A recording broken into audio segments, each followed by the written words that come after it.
Big 12 Today with Ari and James. Monday through Friday, 8A to 11A Eastern Time. Your home for all things Big 12.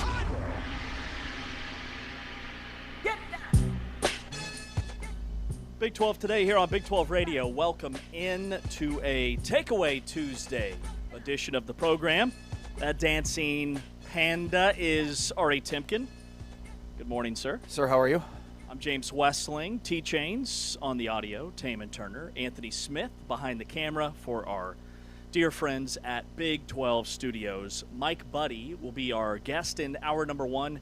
He joins us here in about 20 minutes or so. The athletic director from TCU, who has been in deep all offseason with Congress and the Protect College Sports Act, which now gets pushed to post-summer recess. So he'll have his comments on that. We're going to play a little Valid or Void in this first hour. Texas Tech and BYU, should they both be ranked in the preseason top 10? The AP preseason top 25 is out. It has been delivered. Brett McMurphy from On3. We went over his ballot the other day. He will be our guest in hour number two. But what's new? Well, the AP poll was released, which is one of the many official starts of the college football season, right? We talk about how many different official starts to the college football season. There's the Phil Steele release. There's media days. There's the AP poll is released. Plenty. Of course, next Saturday will be one of the official starts of the college football season when TCU and North Carolina play in Dublin. But, yeah, AP poll release is a pretty big deal, I would think. Yeah, yesterday, and we are big fans of self-deprecating humor. Indeed. But we do a fantastic job. Okay. With our friends from Modelo all off-season. Yes. Because the off-season doesn't mean off, it only means research. We've gone through transfer portal rankings. We've gone through each position transfers coming into this league. We've done traditional position group rankings. We've done Road to Arlington. We're in Countdown to Kickoff season now, where these teams are at least finally in camp. There's some injury news. There's position battles to watch just about everywhere.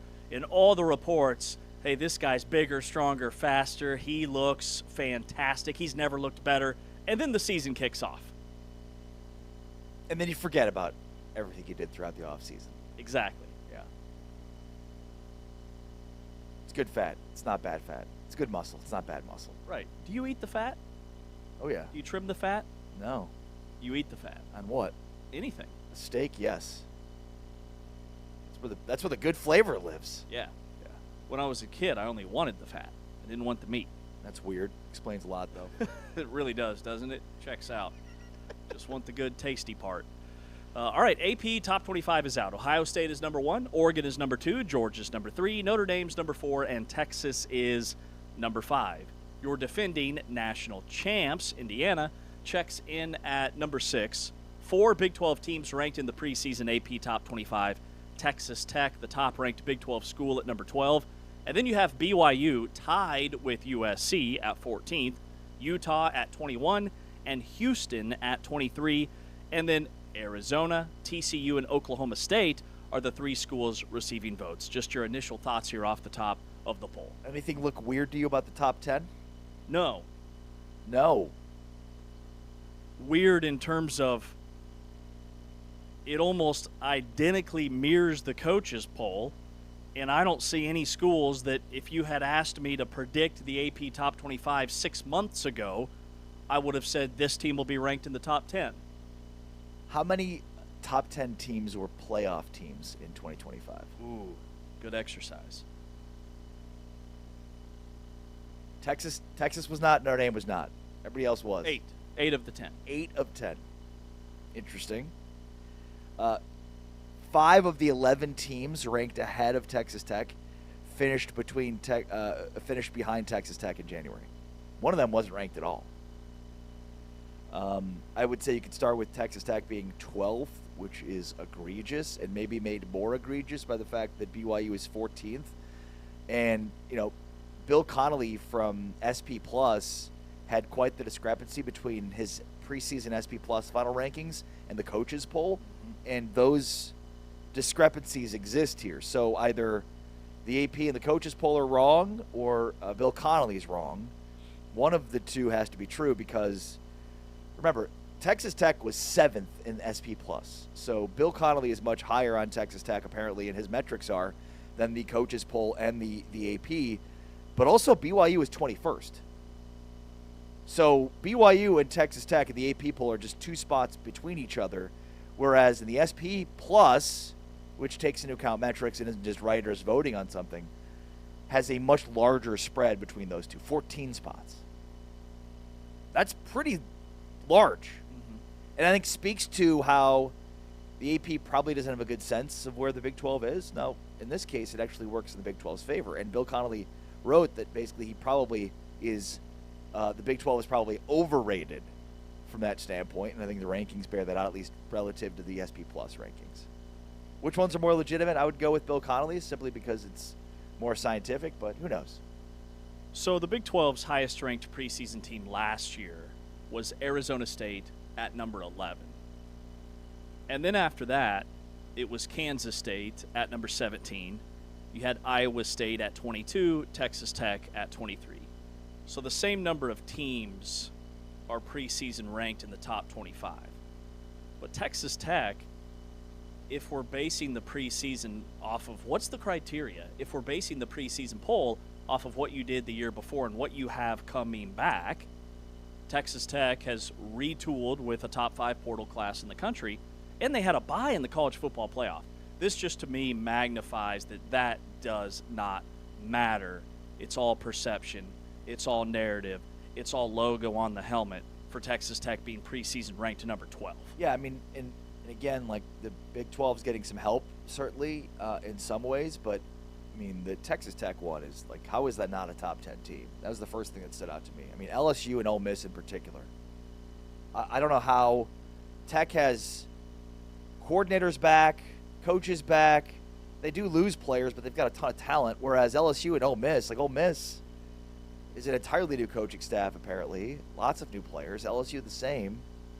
And yet they're ahead. Your expectations are that they're ahead of Texas Tech where they are. And I think Indiana has a reason to have beef with this preseason poll. This is the second lowest ranking preseason for a defending national champion ever, all time, because they're Indiana. If Indiana was Ohio State, they'd be number. I mean, obviously Ohio no State's questions asked. Yeah. Or Georgia. Absolutely. The SEC is actually kind of underrated, too, according to the AP. Connolly had Tennessee 14th in SP+. They're 20th in the AP. Missouri 19th in Connolly's SP+. They're 25th. And Florida's not ranked. They were 20th in Bill Connolly's SP+. So the top of the SEC is getting the credit. It's the mid-SEC that, relative to the SP+ Bill Connolly numbers, is a little bit off. There are a lot of numbers we're talking about here. It's just an interesting way to sort of compare. Because, again, Bill Connolly's is more scientific. The AP is just voters from across the media landscape. And seeing Clemson and Florida as the first 2 teams out. Yeah, Clemson unranked. How about that one? That feels really good. That is a sign to me that, hey, they did their homework. They've done their research versus just having those 2 teams in the preseason top 25 because of brand. The other one that stands out, do you notice the other thing about the AP top 25? Hit me with it. 0 group of 5 teams. Not a single one. Not a single one. So 8 of the top 10 teams are playoff teams. The 2 that were not are obviously the 2 that are not in the AP top 25 at all. James Madison and Tulane. They're replaced by Texas and Notre Dame. I mean, I don't know that we can make the case for anybody from a group of 5 standpoint making the playoff. There will obviously be one team that will or be ranked, but it's interesting, and it I think speaks to the turnover that they're dealing with at that level. And how about constant churn? The highest ranked group of 5 school is Boise State. The second highest is Navy from the American. The American, which has traditionally been the league that puts a team in the college football playoff, wide open this year. Eric Morris, North Texas, gone. John Sumrall, Tulane, gone. USF, South Florida, Alex Golesh, gone. Navy, Memphis, Ryan Silverfield, gone. Like, there could be a Big 12 tie with Florida Atlantic being a major surprise team, Zach Kitley in year 2. But traditionally, like, that's been the league. So will it be somebody from the American or somebody from this new Pac-12? Well, it makes you really wonder if Boise can continue this run that they've been on, because it's never been more difficult to have consistency at the top of the sport when you're at the group of 5 level right now. And I mean, I think what we're going to see year over year is this, some semblance of this. Some teams emerge out of nowhere, and then their roster and coaching staff is picked over. Mm-hmm. Totally. As difficult as we may, quote unquote, have it at the Big 12, I mean, life's a lot harder in the group of 5. Very much so. They have no chance to retain coaches when those coaches do well. Mm-hmm. Big 12 does. ACC does. Now, not in all cases, as we've seen, but for the most part, I mean, it's a given. Tulane has success, coach gone. Yep. It's 2 straight now. Willie Fritz and then John Sumrall. Eric Morris was 2 at coaches Texas in 3 for years. 3 years. 2 coaches in 3 years. Yeah. The next guy, Jeff Traylor at UTSA. How he does not have a power conference job blows my mind. What he's done with the resources he has, it's incredible. Now, the other thing that stood out to me, just like looking at the top 10 and the top 15, we are in for a banger of a season. College football top to bottom. There are so many elite quarterbacks in college football, guys that could have been first-round NFL draft picks that chose to come back to school. Like, every single team is just stacked this year, which should make for a very entertaining product like we saw in college basketball. I think college basketball in this transfer portal era was a little bit ahead of the curve compared to college football. I think programs are trying to figure out the chemistry piece, the budget piece, but this looks like the season to me where it feels like NFL, like the NFL light with how much talent is in college this year. Yeah, no doubt about that. And then based on the schedule and preseason AP, Arkansas, Kentucky, and Texas have some of the toughest schedules in terms of how many AP top 25 teams they have. There are 7 Power 4 conference members that only have 1 top 25 team on their schedule.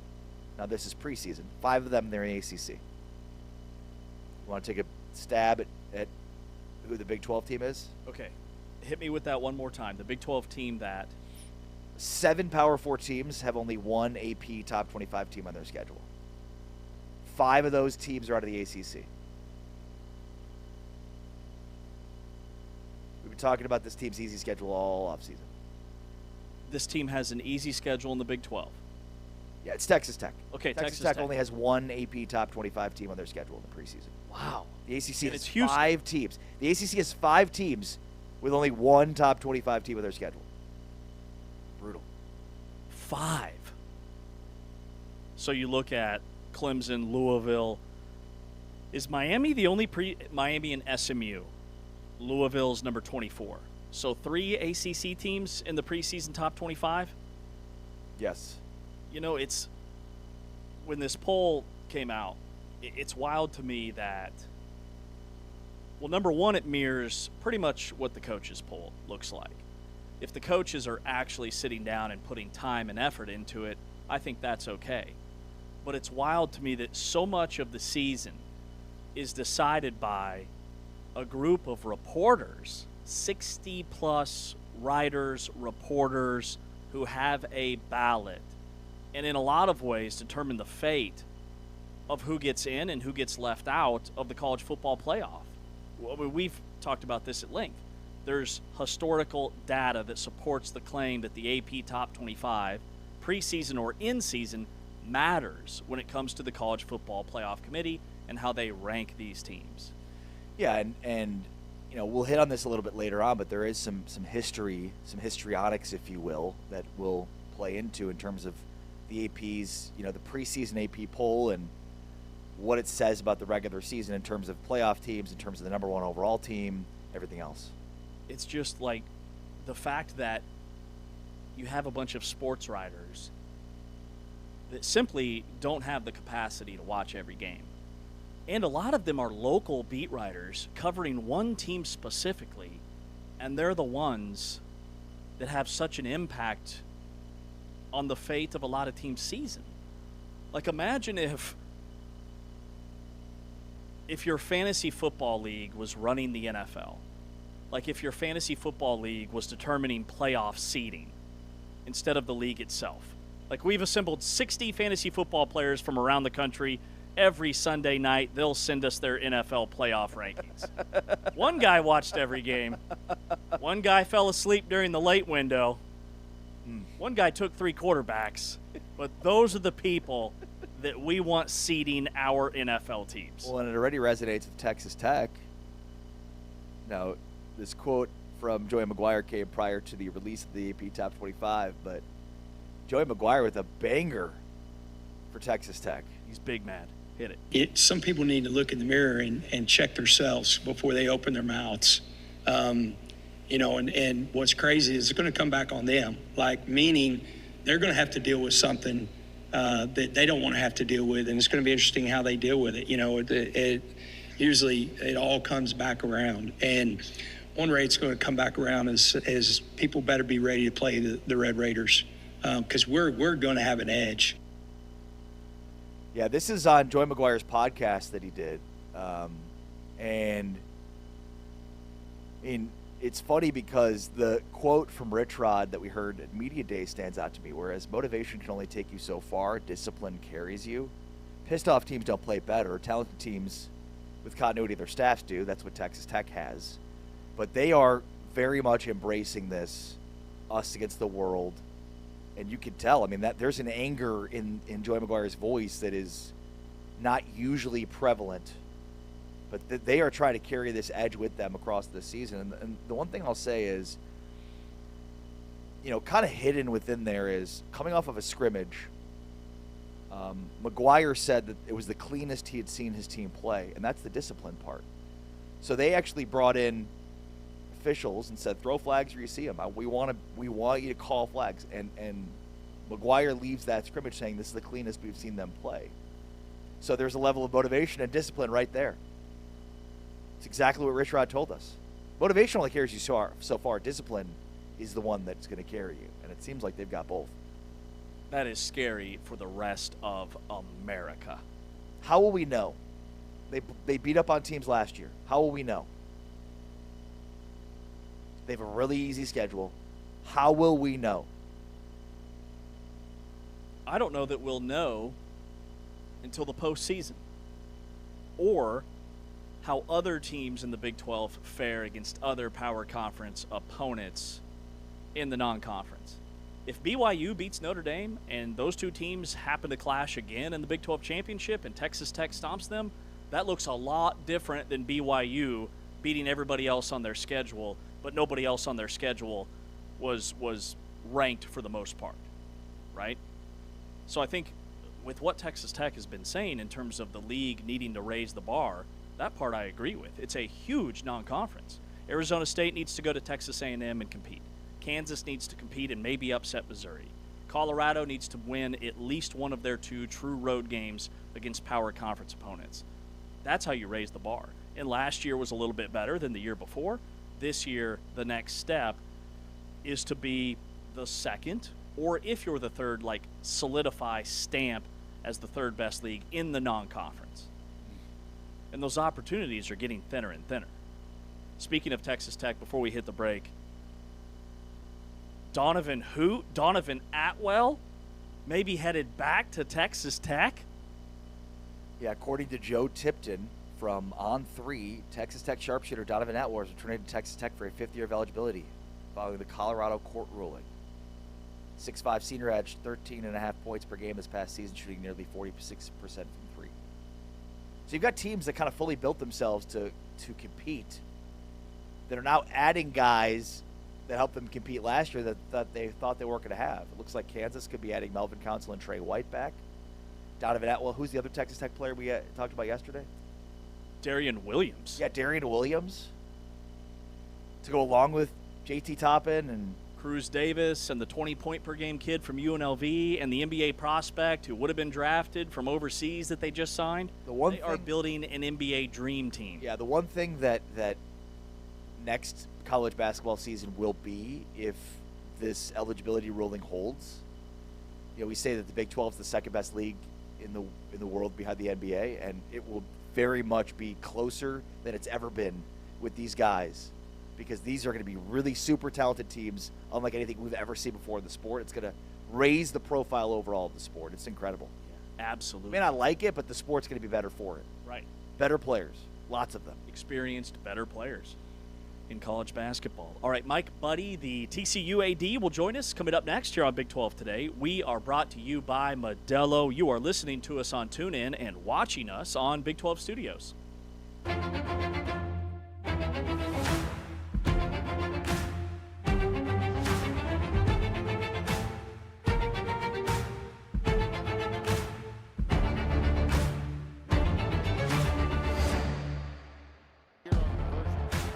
Jackson's in trouble down. David Bailey, he is a sack machine. Third and 8.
Back here on Big 12 today on Big 12 Radio. This is the Big 12 Conference. This is a different league. Ari Timken, James Westling with you.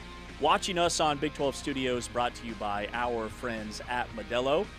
And another friend of ours is Mike Buddy, the TCU athletic director, who joins us now on the program to go over all the exciting things in Fort Worth. But also, like, Mike, you made, 3 trips to Capitol Hill this year? Are you tired of those flights? And I guess just you've been very outspoken about your take on the Protect College Sports Act and everything happening in D.C. So where do we start? Well, I guess we start at the beginning. The question is, where is the beginning? I've been back and forth quite a few times. I do love going to the nation's capital. Great museums, great spot to go running through the National Mall. But walking through Capitol Hill, visiting offices, it's kind of like Groundhog Day. I give them credit. I mean, they make time for me and my colleagues, but I think that they probably feel like it's Groundhog Day. Like, how many times can we host an athletic director to tell us how desperately they need this? And I've been pretty candid with them and saying, hey, this has fallen to you because we have behaved like a bunch of third graders who can't agree on rules and, just can't come to consensus and do what's best for these young people. And so it's fallen to them. And now, now people are like, oh, Congress isn't going to do anything. And they've gone to recess. And I just feel like we should take some accountability, maybe a little bit better than we have. Yeah, and quite honestly, I'd much rather be talking to you about the 1998 Yankees, but I'll get there. I will get there, than this, and certainly your football team and what's going on with your athletic department. But there was a piece from our friend Mac Engel of the Fort Worth Star-Telegram. He's a Jayhawk. Big 12 athletic director offers grim view of pending college sports legislation. But one of the quotes in there from you talks about the need to bring the athletes to the table to discuss the future in federal legislation. I'm hoping you can expand on that. Yeah, my old buddy Mac, right? I mean, I wish he hadn't written grim view, but right. But to be fair to Mac, he doesn't write his own. The writers don't write the headlines, and they've got to get page views. So, and that's my fault for reading the headline. It's not grim is probably too harsh. Maybe it's not. I mean, reflecting on the conversation I had with Mac, and Mac is as well versed in all of this as anyone. Right.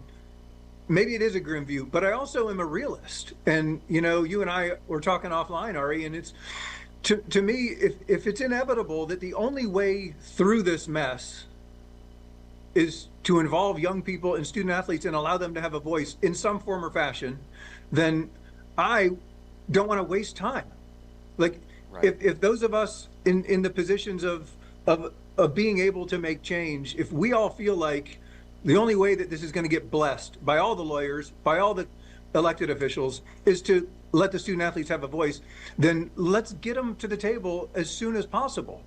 And, and I think that's kind of what Mac was saying. And that's been my belief. You alluded to the 98 Yankees. I mean, I am still a proud member of the Major League Baseball Players Association. And what we know is if there are two sides that need to come to a table, then both sides need to come to the table. And to this point, we, the adults, have kind of just continued to step on our own feet, in my opinion. Yeah, and just to follow up there, because I mean, you're so right here. And look, it's not to say that like any form of collective bargaining would be easy. I think the easy part is identifying what you need to do. The hard part is everything that follows. But that doesn't mean it's not worth trying and doing, because we see these lawsuits. I mean, the docket of NCAA lawsuits is 30, 40 lawsuits that are ongoing right now. Like, we talk about a few of them on the show, but there's so many going on right now. And the only way to stop that is probably through some semblance of collective bargaining, which is something you've been talking about for quite some time. Yeah, and the frustration from my level is we agreed to share our revenue, from football essentially. Right. Which since the dawn of man, we have shared that revenue. We shared it with our tennis teams and our golf teams and our volleyball teams. And what frustrates me is I'm cool with it. I love the philosophy of let's share that revenue with the young people, but we're sharing half of it with lawyers and agents. Like, there is a need for lawyers and agents, clearly. But 80% of this should be going to the student athletes. We shouldn't be splitting it down the middle with lawyers and agents. But again, we've kind of created this mess, and we're the ones that are going to have to get us out of it. Man, that's a great point. And Mike, do you find that in terms of others in your circle, other ADs or commissioners or whoever else, do you find that there is support for allowing the players to have a voice, and ultimately, like, who's pushing back the most on that? Everybody's pushing back. I mean, I know that there are some of us who are certainly more vocal about it. My challenge is in times of crisis like this, oftentimes people are afraid to speak up. And I think part of why we got into this crisis was, even though we knew it wasn't the right thing to do, we collectively made decisions in order to keep our jobs, which isn't a bad thing, right? I mean, people prefer to be employed than unemployed. But we do have to rock the boat a little bit, in my opinion. And so I'm trying to figure out who thinks it's not inevitable that student athletes have to have a voice. I mean, if you're not following social media, if you're not reading great content that's being put out by very articulate and intelligent people, then maybe. But it's kind of our job as athletic directors is to anticipate what's coming around the corner, understand the national landscape, have a clear understanding of reality as it is currently defined. And the one thing that I think we're 100% united on is, if this January portal opens up for football, we're in trouble. If the basketball portal opens up, we're all done. And that's true for Texas and Ohio State and Harvard and Tufts and everyone in between. We all agree that the current status is not going to be positive in the long run for anybody. And so I wish we all had a collective sense of urgency that doesn't seem to exist. I would say, Mike, your resume has been built on, revenue and infrastructure growth in institutions that are at major structural disadvantages. I mean, Furman is a small school. The Army, obviously an incredible institution, but not exactly at the forefront of NIL. And I think in many ways that is where the Big 12 is, right? I mean, the Big 12 is looking to build revenue and infrastructure in a situation in which they are structurally disadvantaged relative to the SEC and the Big 10. What can this conference continue to do to make up for that in the same way that you've been able to do that successfully in multiple spots?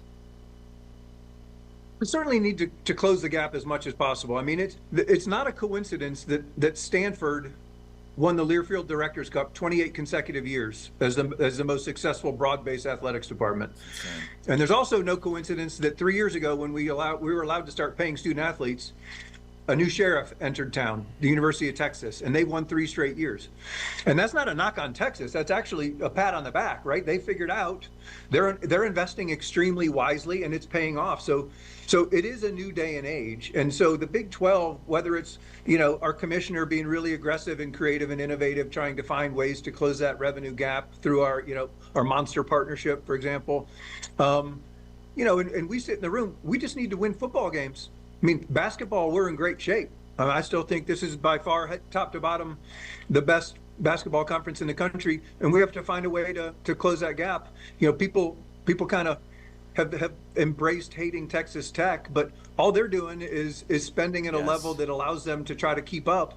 And whether it's jealousy or frustration or whatever, I wish that I had another $20 million to invest.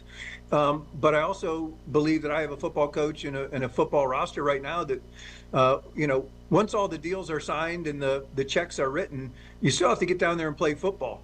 And what I learned in my 6 seasons at Army is you can pay kids zero, but if they're disciplined and tough and gritty and play as a cohesive unit, then, the checks don't matter at that point.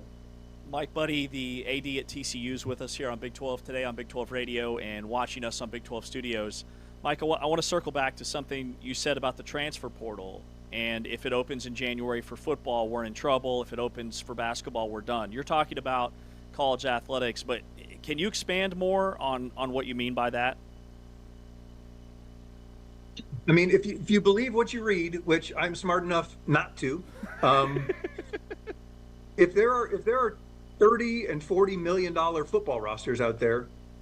The CSC has told us in plain terms, there's no way you're going to get $35 or $40 million worth of NIL deals approved. I mean, I think the average NIL deal is still $14,000. And so if that's true, come December 31st, you are going to have 500, 600, 700 college football players either suing their institution saying, I was promised $1.5 million. You gave me 700 of it in rev share. Where's my other 800?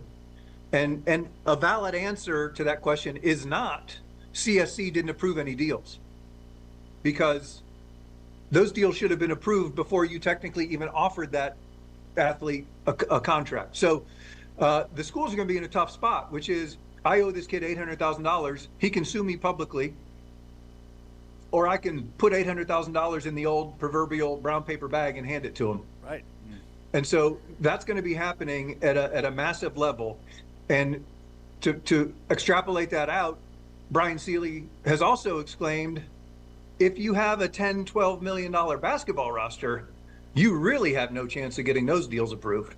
And so, you know, if you weather the storm in football and somehow cover all of those massive NIL collective contracts, doing it again in basketball season is going to be tough, which frankly, I think is why a lot of schools are really pushing this retention pool that expands the 20.5 or 21.3 million now upwards to nearly 49 million, because that kind of gives them an escape hatch. As much as I'd love to keep talking about this with you, and I would, we could sit here and talk about this for hours, quite frankly. I want you to highlight your athletic department, which is really, really good. I mean, soccer season's about to start. TCU women's soccer went to the College Cup last year, the Final Four. A couple of years ago, beach volleyball in their first ever year won the national championship. Football has won 18 games over the last 2 years. Women's basketball has been unbelievable. So yeah, just brag on your athletic department. You've done a fantastic job in hiring coaches and having success with the beach volleyball program. So, Mike, just brag on your athletic department here for a second. Well, you did it for me. Men's tennis, I forgot. Yeah, I mean, men's tennis, national runner-ups, our rifle program, national runner-ups, recent national champions, beach volleyball you mentioned. The only school in the history of the beach volleyball national championships, we're the only ones outside of the state of California to ever win. Yep. Pretty cool, right? Fort Worth, Texas. We're not taking a little van ride down to the beach in the ocean to get practice in. No. And really, it's a credit to the coaches and the young people who choose to come to TCU. You know, Sonny Dykes. You mentioned we won 9 games last year. We down the stretch, going to Houston and beating a really good Houston team, beating Cincinnati at home, and they were really strong early and faded a little bit later. And then to win the Alamo Bowl in overtime against Southern Cal really gave us a great piece of momentum heading into the offseason. We had 5 kids on our football team enter the transfer portal. I don't know what the national average was, but I promise you it's closer to 20, if not 25, 30. Yeah. And so it says a lot about our campus, our institution. Kids don't want to leave Fort Worth. They don't want to leave TCU. And, you know, you said hired some great coaches. You know, I have to fall on my sword. Jeremiah Donati had a great athletic department in place when he left to go to South Carolina. I haven't had to hire anybody because the stable of 16 head coaches that I inherited, not only are they really talented coaches and tacticians, they're great people. And that makes my job a lot easier, knowing that the kids may transfer because they can find a few more dollars elsewhere, but they're not transferring because they didn't find their experience at TCU to be extraordinary. Well, maybe you didn't hire them, but you have locked in some contract extensions to keep those coaches in Fort Worth. We are really high on TCU football this year. Mike, like Ari said, man, we could keep you all day, but we'll let you break away. And thank you so much for your time. Absolutely. Appreciate what you guys do. Thank you. Go Frogs. Thanks, Mike. Mike Buddy, the athletic director at TCU, here on Big 12 Today on Big 12 Radio, powered by Modelo, watched on Big 12 Studios. Coming up next, some mixed reviews on Big 12 football according to SP+. We'll dive in. He's Ari, I'm James. This is Big 12 Radio. Wickman looking that direction, and it's picked off. UCF with the interception. It's Philip Dunham out past the 45.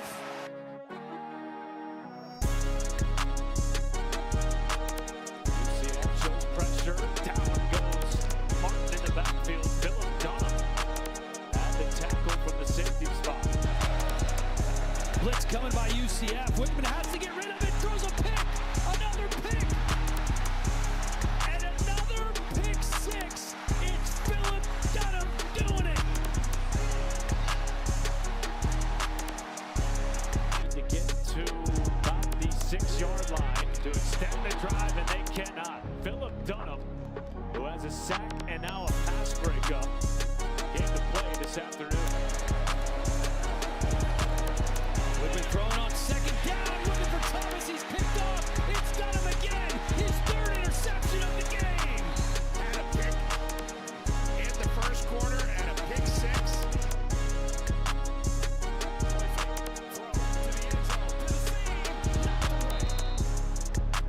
Here's Dunham again.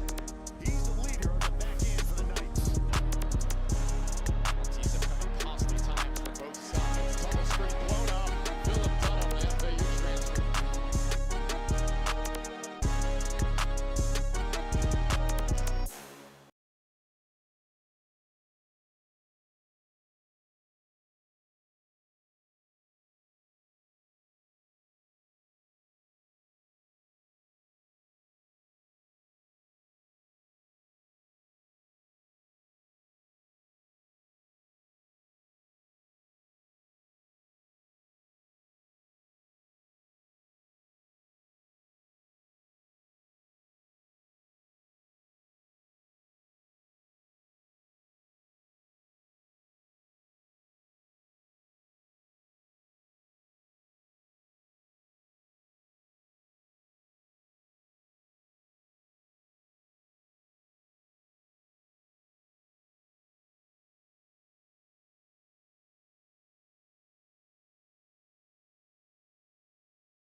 Big 12 today here on Big 12 Radio.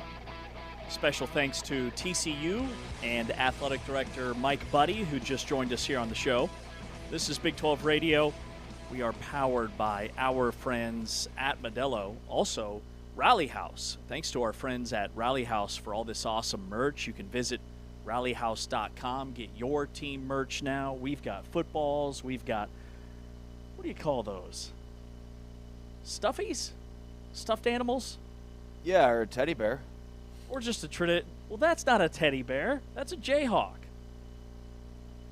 Yeah, thank you for pointing that out. That is a Jayhawk. So stuffed animals? My kids call them stuffed. That's a teddy bear. Yeah, that would appear to be. Anyways, we got some awesome swag behind us, courtesy of our friends at Rally House. It is time to play a little Valid or Void. He's Ari Timken. I'm James Westling. T-Chains steps in. He's got the topics. Are these statements valid or void? All right, guys. Topic numero uno with the AP Top 25 coming out yesterday. Texas Tech and BYU were not ranked in the Top 25. I think I know where this is going, but I need to know where they should be ranked. Valid or void? Texas Tech and BYU should be ranked in the top 10. Well, it's void. However, Texas Tech opening at 12. It's the program's highest preseason ranking since 1977. BYU at 14th, second highest preseason ranking in program history. So I think it's important not to look at where they are at, but rather just the growth of these programs and how they are at this point at the apex of their entire program's history. Also, I think Tech will be top 10 by week 3.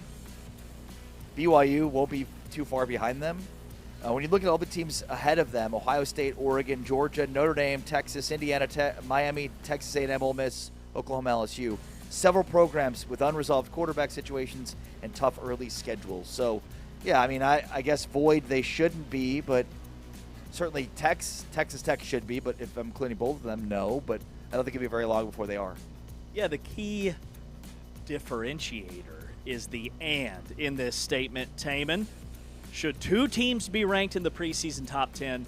I agree with Ari. This is void. But with that said, one of these teams should be ranked in the preseason top 10, and it's Texas Tech, based off of what they did last year.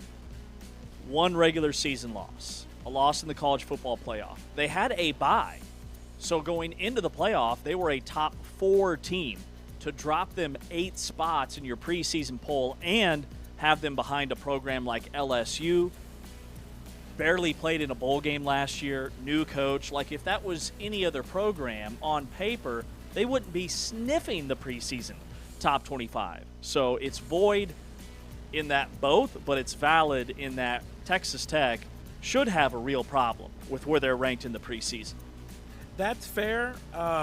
BYU fans might feel differently. They feel obviously they should be in the top 10, but I agree with you guys' statement. Good job, guys. All right, speaking of BYU, we had our good friend Mitch Harper on yesterday to talk kind of about the drama that's been happening in Provo. So, valid or void, the Kalani Sitake Brian Santiago saga will not be a problem for BYU this season. Valid or void?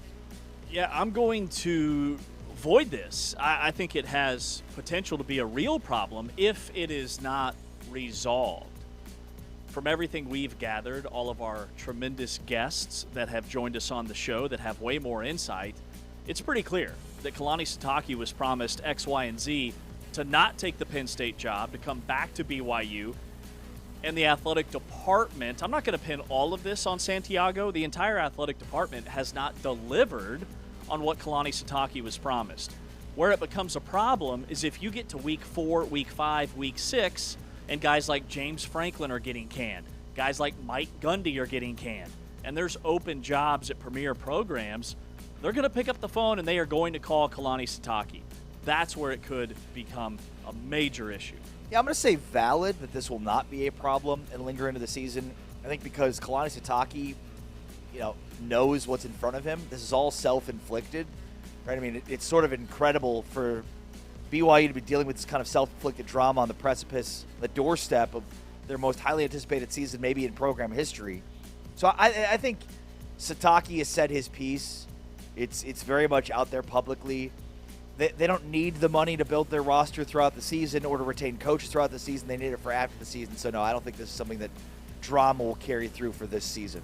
But I think you're totally right. After the season's over, if those bills aren't paid, then you might be looking at a Penn State situation, but where he actually leaves.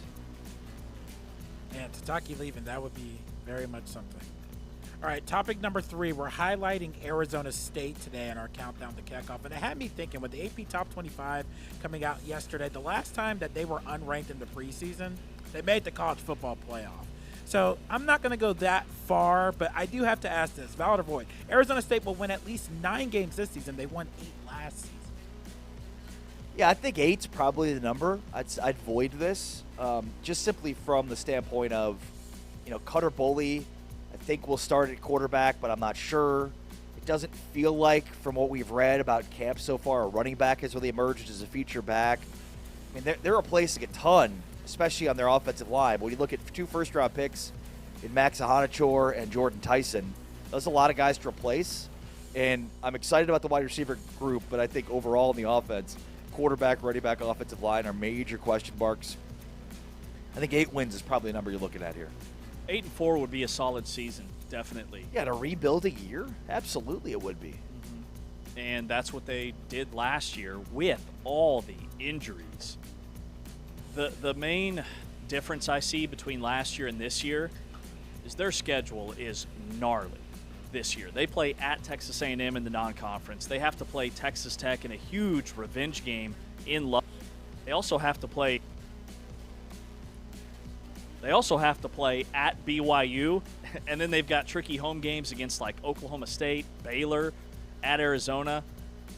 I think a 9-3 season is possible, but I'm with Ari. I'm going to void this. And it sounds like Cutter Boley has not created any separation so far at quarterback. Like, Mikey Keene is very much in the mix to be their week 1 starter against Morgan State. Yeah, Cutter Boley hasn't seemed to do anything to really take firm hold of that job.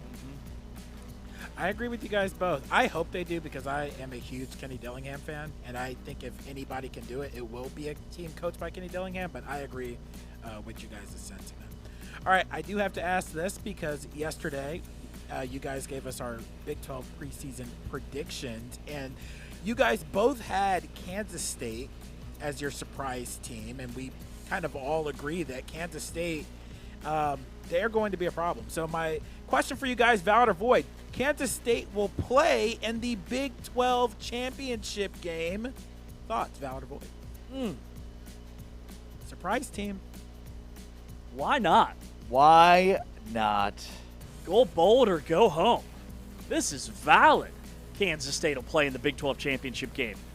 The toughest games on their schedule are at Arizona State, Houston at home, and at TCU. Kansas State could be favored in 10 of their 12 regular season games, and if they get off to a hot start and they start 6-0 or 7-0, which would include a home win over Houston, they could be favored in even more. So, yeah, I'll take Kansas State to play in the Big 12 championship game. Avery Johnson, Colin Klein, Joe Jackson. They've got some wide receivers who have emerged in camp. The offensive line looks really good. Defensively, that's my biggest concern. I think K-State fans will find very quickly just how much Joe Klanderman meant as a defensive coordinator with a top 30 defense every year that he's been a DC. But offensively, this offense has potential to be super explosive.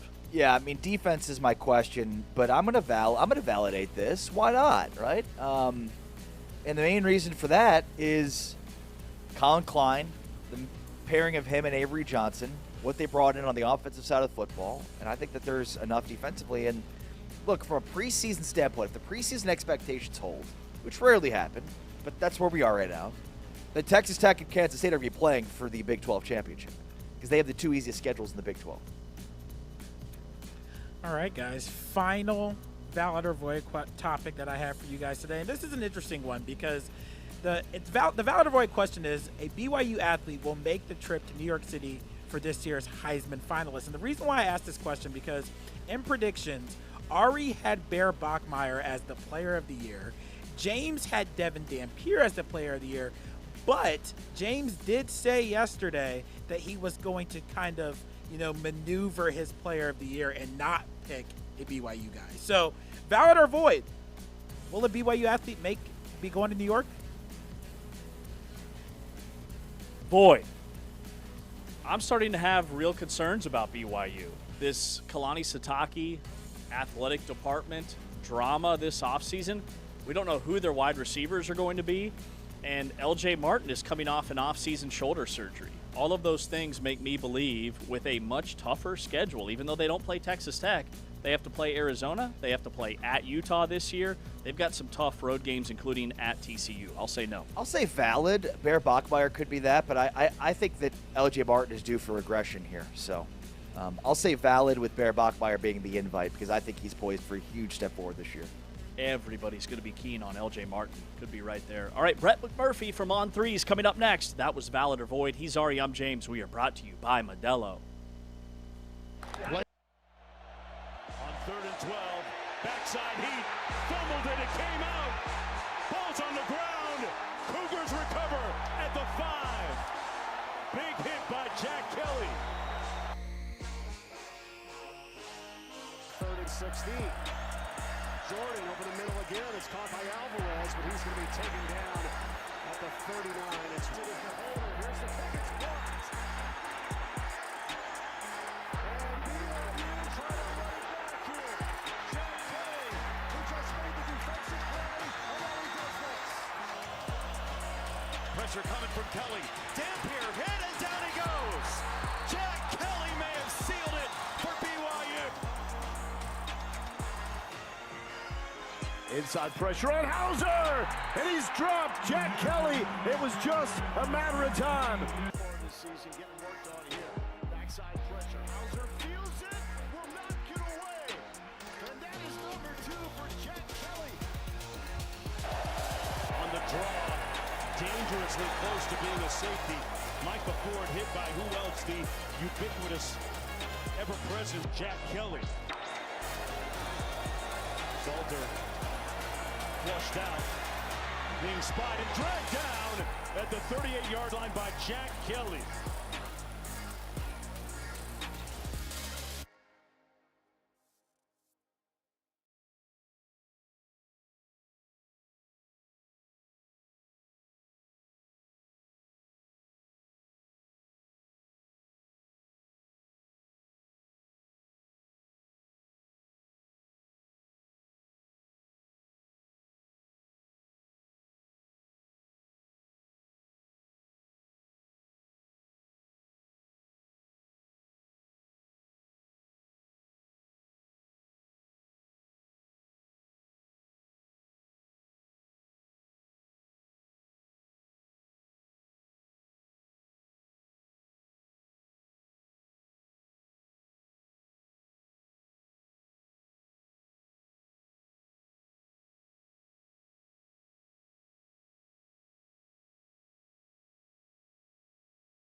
Big 12 today here on Big 12 Radio. 4 teams from the Big 12 will open the college football season ranked in the preseason AP Top 25 with Texas Tech, the highest-ranked team, at number 12. The poll dropped yesterday, and our buddy Brett McMurphy from On3 joins us now. Hey, Brett, I guess just your initial thoughts on the Big 12 teams, and are they appropriately ranked in the preseason poll, in your opinion? Pretty well matched up as I had 4 Big 12 teams in my top 25 at different placings. I think I probably had Texas Tech higher than anybody else. I had them at number 5. BYU, Utah, Houston, yes, in my poll. I put Tech at 5 because I think everybody has kind of overreacted to the Sorsby situation. I was in Lubbock a couple weeks ago and talked to Joey McGuire, and he flat out said, look, Hammond would not have been injured. They wouldn't have even gone after Sorsby. So that's how confident they are in him. They would have spent that money elsewhere on a rush edge or defensive end, something like that. But it's almost like the national narrative is Sorsby is Tom Brady, and Will Hammond is several rungs below that, and I don't buy that. And it's rare that you get a team with more talent than anybody in the Big 12. I think that's clear. Even without, no matter who the quarterback is, but it's rare you get a team with that much talent that's the defending champs. It actually has a legit chip on their shoulder because they're viewed as Joey said, we're viewed as the villains of college football. And so I think actually that'll work to their advantage. So I have no issues with it. What the Big 12 has to do now is at the end of the year, those guys need to be there. Last year they had 5 in the top 25. Only 4 finished in the top 25 of the teams ranked in the preseason. You go back to the year before. Sorry to bring up bad memories. You had 4 Big 12 teams in the preseason top 25. Exactly 0 were in the final top 25. So you've had 9 Big 12 teams in the preseason polls the last 2 years, and of those 9, only 1 has finished the year ranked. Now, there's been other Big 12 teams unranked that finished ranked, but again, the teams that were expected to do well, they simply fell on their face. So will that change this year? We'll find out. I think so. We're talking with Brett McMurphy here, reacting to the AP Top 25. How big of a deal is this preseason AP Top 25 in your opinion? It's nothing. I mean, I tweeted it out. It's fine because people are like, well, why do you do it? It's meaningless. Literally last year you had 12 of the 25 teams in the preseason poll did not finish in the final poll. And that's happened like every year. That's not like a one-year anomaly. I think on average it's between 9 and 10 teams that are in the preseason top 25 finish the year unranked. You just look at the top 10. Look at the top 10 right now. In every year for the last 33 years except 1 year, so basically it's going to happen. One of those teams finished the year unranked. So they're vastly overrated, or they just don't live up to the expectations or have injuries and different things. And then on top of that, basically every year for the last 20-plus years, you have a team not ranked in the top 25, not listed right there, that finishes in the top 10. So, I mean, it's great because everybody loves rankings. I understand that. But, really, it kind of is meaningless, except I will give you 2 examples where I think it's not. Again, all these go back about 20 years. 20 of the last 22 years, the national champ was ranked, only 3 times.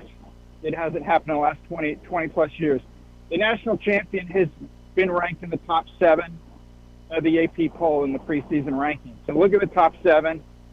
Odds are that's your national champ. So the 3 years that we didn't have a national champ start in the top 7, Auburn, Florida State, and Indiana. They all were ranked way outside the top 7. What do they have in common? Cam Newton, Jameis Winston, and Fernando Mendoza. They all won a Heisman Trophy. So you better be ranked in the top 7, or you better have a Heisman Trophy winning quarterback if you want to win a national championship. And the other thing is, for whatever reason, the preseason number 1 ranked team has failed miserably. The last 22 years, the preseason number 1 has not won the national championship. So here's your parting gift, Ohio State. Brett, the number that you had on the 8 or 9 teams that started the season ranked and finished the year unranked from the Big 12 the last 2 years, what impact do you think that has on the league in just trying to kind of fight this uphill battle? And what would it mean if the Big 12 had a year where those teams that are ranked in the preseason had really good matching expectations type of seasons? Well, I guess to be more specific, what do you mean? What would it do for the Big 12? I mean, what exactly? I mean, because everything's perception, and the perception is if you're an SEC fan, you're not going to respect the Big 12. If you're a Big 10 fan, you're not going to respect the Big 12. Are you talking about getting more playoff berths? Are you talking about getting more money, more TV? I mean, it's hard. I mean, obviously, the more success that you have as a league, as we've seen, you just go back a few years, the reputation of the Big Ten. Unless you're living in Chicago, you probably didn't think that highly of the Big Ten. Now they've won 3 national championships. And whether you like it or not, even the folks in the southeastern part of the United States have acknowledged, you know what, the Big Ten's, they've got our number right now. So the Big 12 simply has to perform better. And Brett Yormark said this, he said this a number of times, and Joey McGuire told me this. He's like, look, we need multiple teams in the playoff, and we need, somebody to win some games in the playoff. And McGuire was, specifically talking about Texas Tech. So it's good to get those teams in there, but again, people except me don't remember who's in the preseason. They only remember who's there when the final rankings come out. Yeah, and I think to answer a couple of your questions, I think for me it would start with more teams in the college football playoff. I do see a pattern of where these teams are ranked in the preseason does seem to have an impact down the road on the first batch of rankings that come out for the college football playoff. And I think like a BYU, who has started X number of years unranked and had to climb their way and bypass teams that were ranked much higher in the preseason. I think that's where it would start for me is these teams delivering on their preseason ranking and having less room that they need to grow when it comes to the poll. Right, and and it's funny you mentioned that. I've got a story coming out later today. Good segue, appreciate that. Checks in the mail that I'm doing on the AP polls, most overrated and most underrated teams in the college football playoff era. And it's basically based on the past 12 years. And it's as simple as teams that are ranked in the preseason compared with their final AP ranking.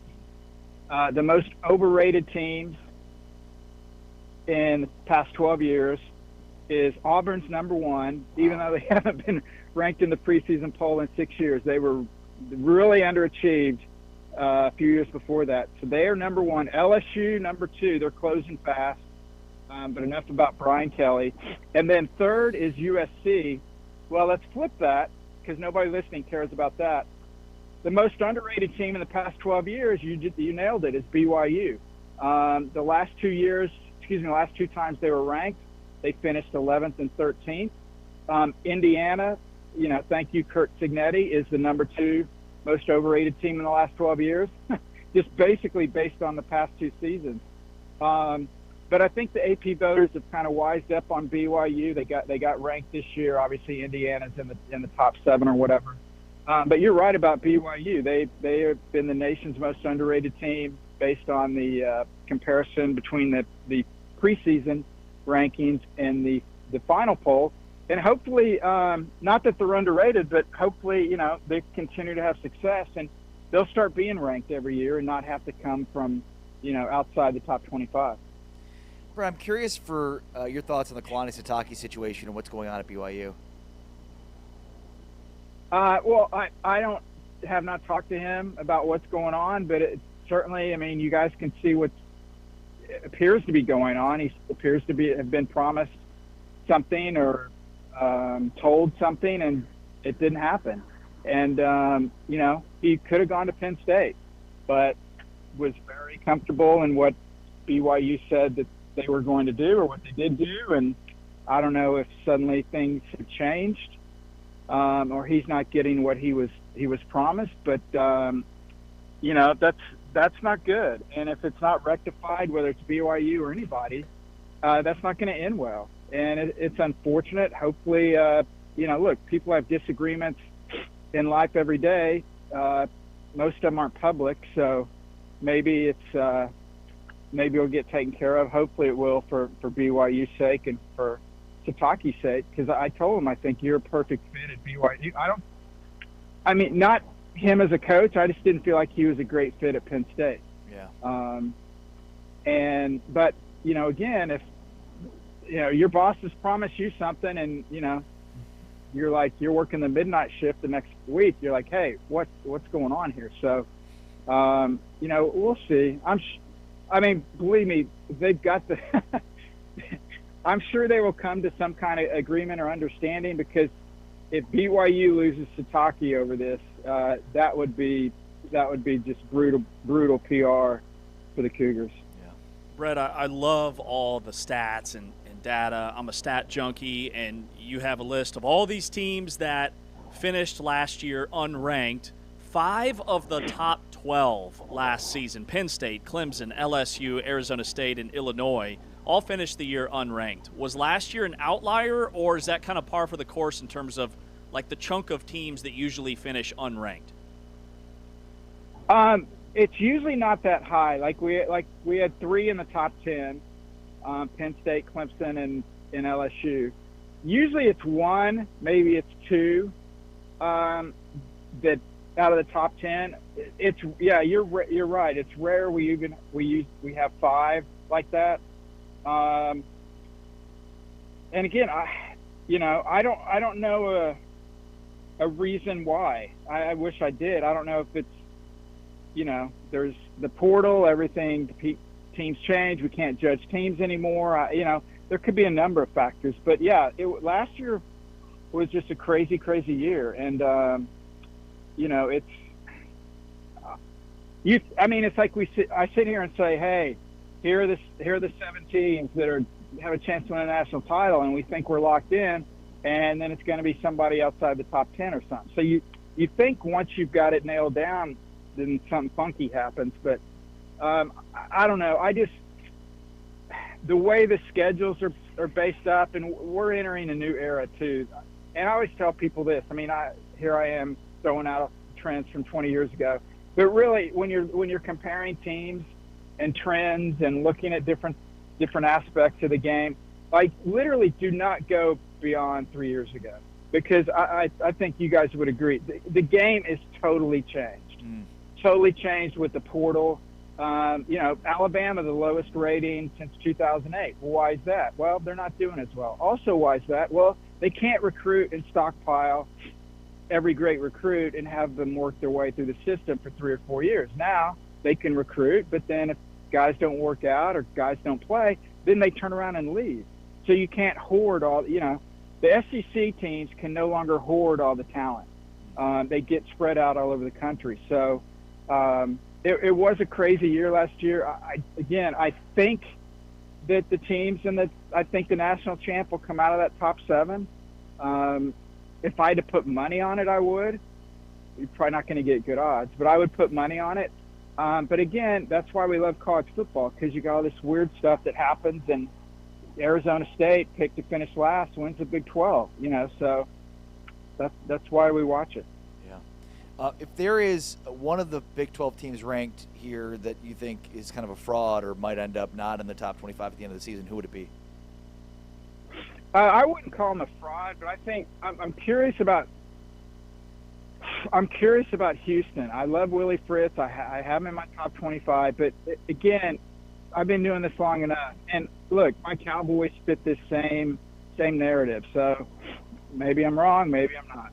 anytime a team gets love from everybody loves this team. And Oklahoma State's won, Houston's won. They come out of nowhere and suddenly they're the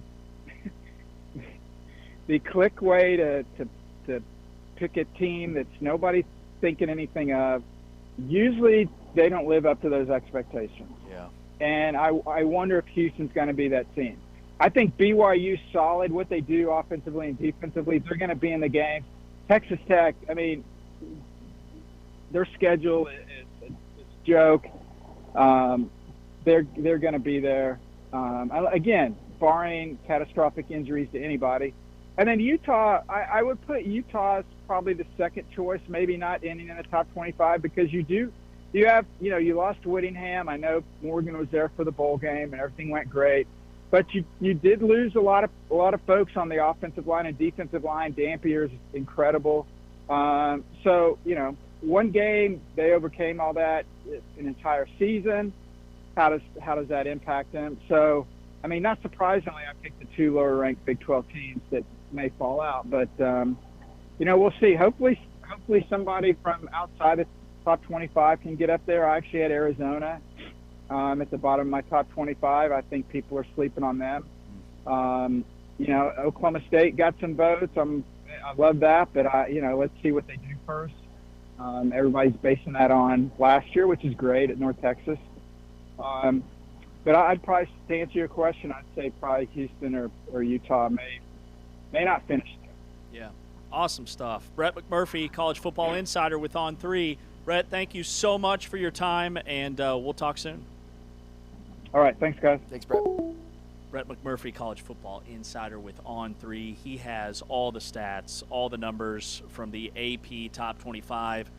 5 of the preseason teams ranked in the top 12 finished last year unranked. And over half of the poll finished the season unranked. We have more fun facts. Also, it's pretty much a given.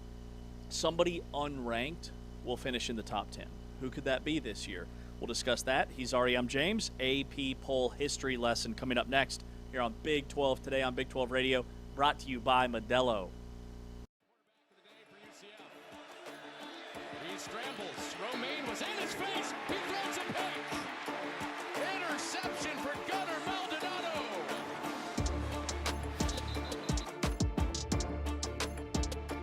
What might be the best 170 college football. Ballard sits in the pocket, whistles one. Tip drill and take it away again. Gunnar Maldonado's turn.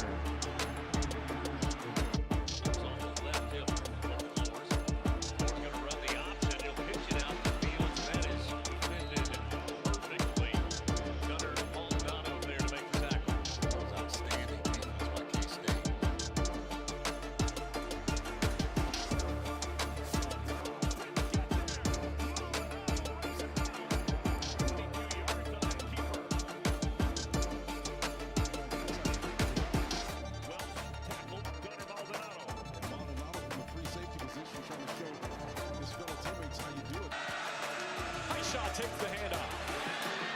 He's clutched out the 3. Gunnar Maldonado from the safety level.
Back inside Big 12 today here on Big 12 Radio. This is the Big 12 Conference. This is a different league. Brett McMurphy, college football insider with On3, joined us just moments ago to break down the AP preseason top 25 poll, and he said he has a piece coming out in the next couple of days, the most overrated and underrated teams of the last 12 years. And spoiler alert, BYU has consistently been the most underrated team, but not this year. This is BYU's highest preseason ranking since 1985.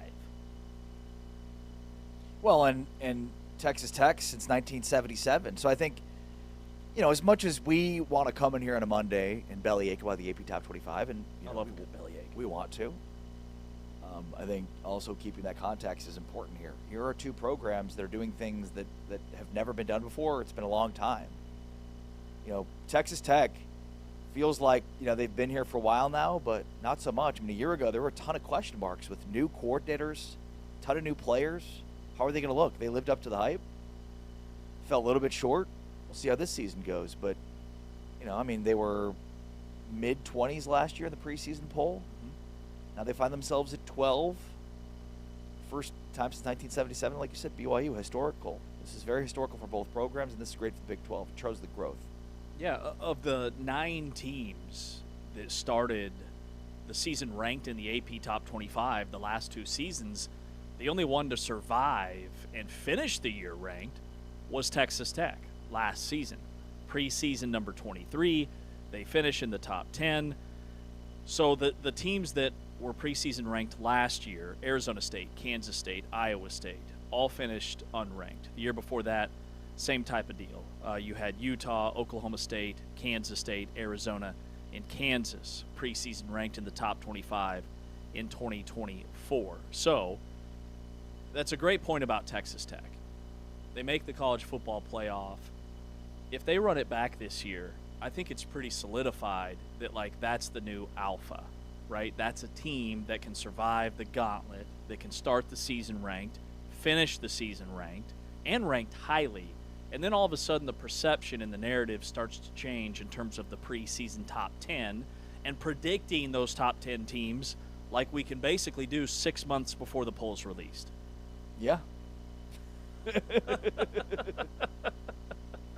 Like the 2 teams that didn't make the college football playoff that are ranked in the preseason top 10, actually in the top 5, we could have told you a month ago who those teams would be: Notre Dame and Texas. So you brought some AP Top 25 fun facts, did you not? Yeah, so some of them Brett just hit on, but we should go over them. So preseason number 1 has been a curse. Just 2 of the last 22 preseason number 1 teams have won the title: Alabama in 17 and USC in 2004. So, 20 of the 22 last preseason number 1s have not won the national championship, so congratulations to Ohio State. But the preseason top 7 is a good indication, as McMurphy talked about. 19 of the last 22 years, the eventual national champion came from the preseason top 7. So that would be Ohio State, Oregon, Georgia, Notre Dame, Texas, Indiana, Miami. However, so historically, Texas Tech cannot win the national championship this year. However, last year, the AP preseason ranked Indiana 20th. So 19 of 22, but last year it was one of those years. And it's, I think, important to note, this is a new era of the playoff. This could introduce new trends. Certainly one of them is that. Somebody in the top 10 will crater. That happens every year for the last 23 years, with only 2019 as the only exception. At least one preseason top 10 team has finished unranked. Last season, 3 did it. Clemson, LSU, and Penn State. You got a top 10 team here that's going to be unranked? Oh, man. Ohio State, Oregon, Georgia, Notre Dame, Texas, Indiana, Miami. The team that I could see kind of falling apart this year is Texas A&M. They're preseason number 8. They lose their offensive coordinator, Colin Klein. He takes a ton of guys from that staff with him to Kansas State. And their biggest wins of last season came weeks 1 and 2. They beat Notre Dame and they beat Miami. And then they had a really friendly schedule until they played Texas in the final regular season Saturday. They get beat. Then they essentially don't show up in the college football playoff, get nearly blanked by Miami at home. They lost their last 2 games of last year. I think that was maybe a sign of what could be this year for Texas A&M. I don't have their schedule in front of me. I know Marcel Reed is back. I don't know anything else outside of that. But that's the team I would identify. That's a good call. Do you think Indiana's due for regression here? No. Yeah. Texas? No, I don't. Texas is – they're the head scratcher for me because I look at their roster and I think they're ranked preseason too low. Like, if we were ranking teams based off of future NFL talent, they would be the number 1 team in the country. And some NFL scouts were pointing that out last night after the poll came out. But they consistently lose to teams like Florida. They beat Kentucky by a field goal. Like, for some reason, they just – and maybe it's the target on their back – they seem to always have more losses at the end of the year than expected going in. Can I give you the team that's going to happen to? Yeah. Ole Miss. Ole Miss is 9th in the preseason poll, I believe. Yep. Yeah, they're not going to be ranked at the end of the season. I think they're going off of what Lane Kiffin did. I'm not sure that Pete Golding is going to be as good of a head coach. I think you're, in many ways, starting from scratch here as opposed to the momentum you had with Kiffin last year. Ole Miss is the team. I'm pretty sure of it. Not going to guarantee it, but pretty sure that Ole Miss is the team that is the preseason top 10 team that will finish outside of the top 25 after the season is over. Somebody unranked will finish in the top 10. This is the one I want to really put some thought into from a Big 12 perspective. In 29 of the last 32 years, at least one team that started unranked finished in the final top 10. 29 of the last 32? Yes. Wow. All right, so the teams I would identify from the Big 12. The first team is Kansas State. I was just going to say, we talked about one of them today as being a team that could get to Arlington. Kansas State's the team that I think of immediately. That's your best candidate, maybe nationally, for a team that's not ranked to go unranked to the top 10. And they received 1 vote in the coaches poll and none in the AP Top 25. The other team, and I'm looking at just the teams that are receiving votes, from the Big 12 is TCU. TCU, with what they returned defensively, this model of they only lost like 4 players in the portal. Now, one of them was Josh Hoover, but they have found his replacement. They have been recruiting at a high level consistently in the high school ranks. Nobody else is doing that anymore, right? Like, you look at their roster retention year over year, it's some of the highest marks in the country, maybe the highest. Like, is this year that they finally take that next step and get back to the level that they were in Sonny Dykes' first year? I would say Arizona's the other one. Arizona, TCU, you mentioned Kansas State are the 3 that stand out to me in terms of unranked Big 12 teams that can find themselves in the top 10 by the end of the year. We talk a lot about TCU's schedule holding them back potentially, which could be the case, but like, I don't think we focused enough on what this team looks like, the talent that they have, the talent profile, the fact that they've won 18 games the last 2 years, like you said. TCU and Kansas State are probably my top 2 in this category. I do think Arizona regresses this year. I don't see them being a top 10 team as the season finishes, but you know, they have the most experienced quarterback in college football, active leader in touchdown passes. Like, you could do a lot worse than that as a starting point for a team that's unranked. Yeah. And all these numbers that we're breaking down. So the poll, since 1950, 75% of the national champs were preseason in the top 10. 75%. Since 1950, so going like way, way back. But so much has changed. Like, how many national champions would have got bounced in a 12-team playoff?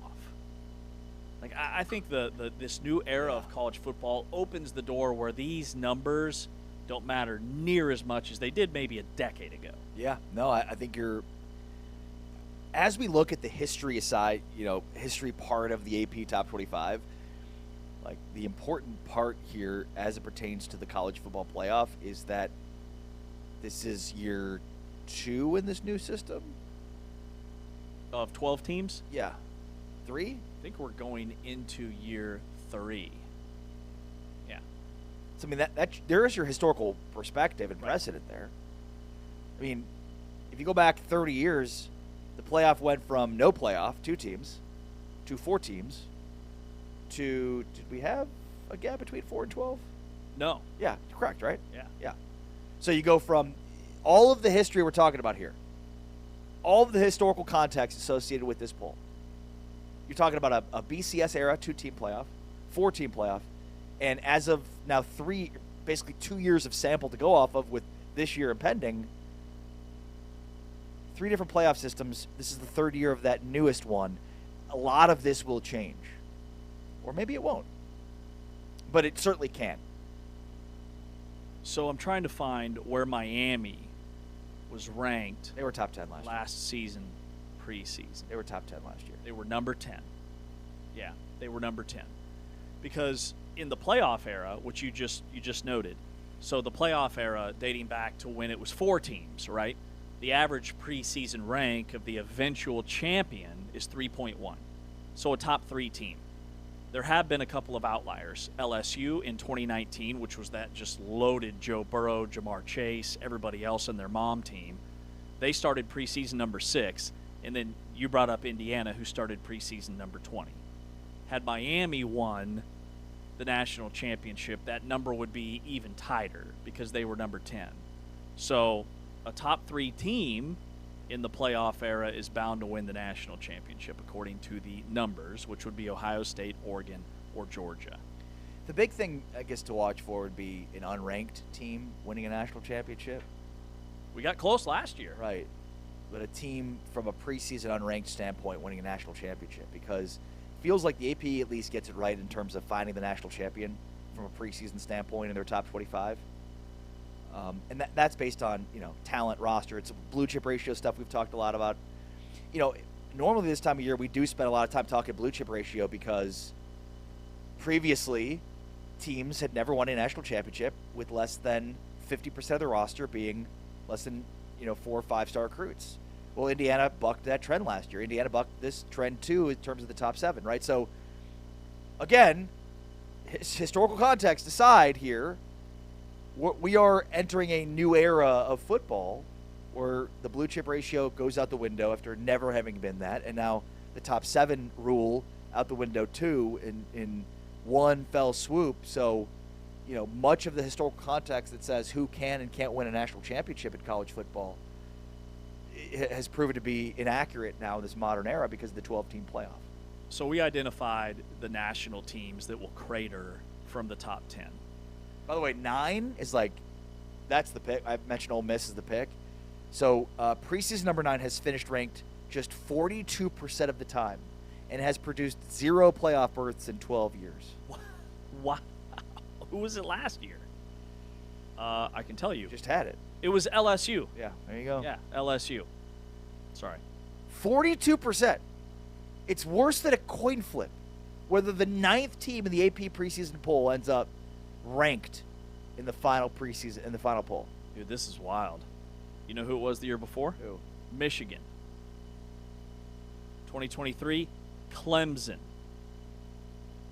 2022, Oklahoma. Pretty sure all of those teams finished the year unranked. Yep. Ole Miss is the latest. Mark it. Man, wish I had that little nugget before I said Texas A&M. Ole Miss will be looking for a new head coach in 2027 after the 2028 after the 2027 season. Golden will get 2 years. They'll disappoint and they'll find a new coach. Mark it. How many preseason top 10 teams will have a new coach next year? From this one? This one.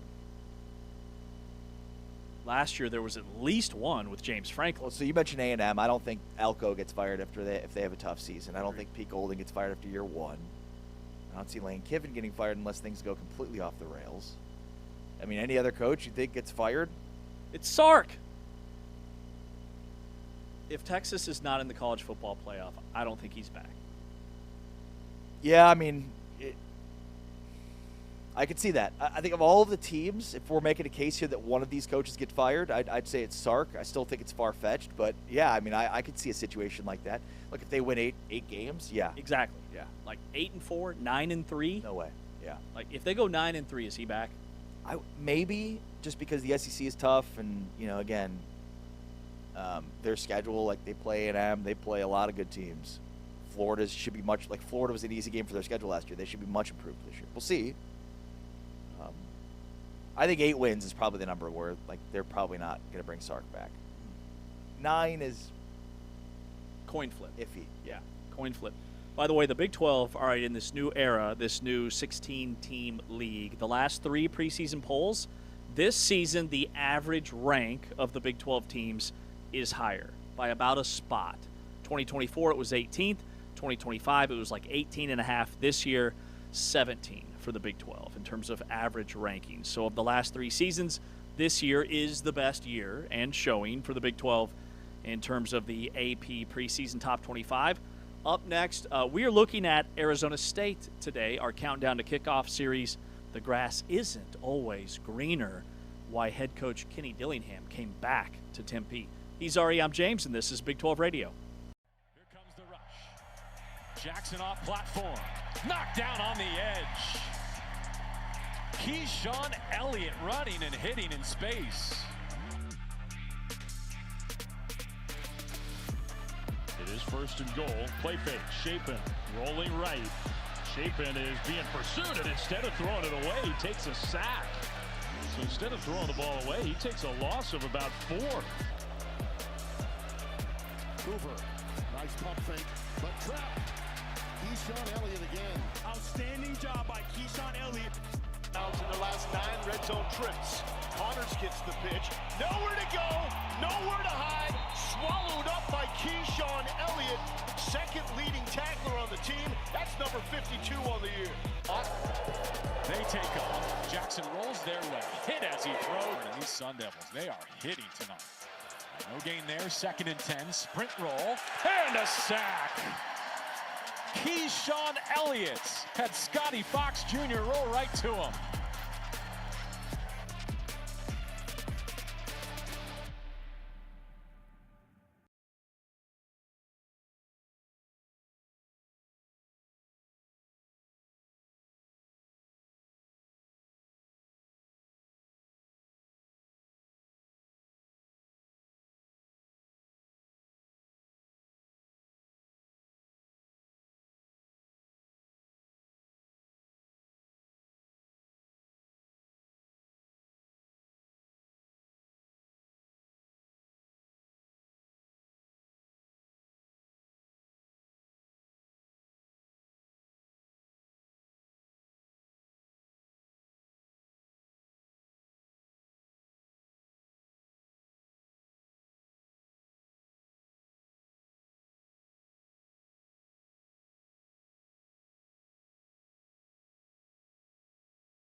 We are Big 12 today here on Big 12 Radio. He's R.A. Timken. I'm James Westling. We've got T-Chains on the controls, producing on the audio side. You're listening to us exclusively on TuneIn and watching us on Big 12 Studios.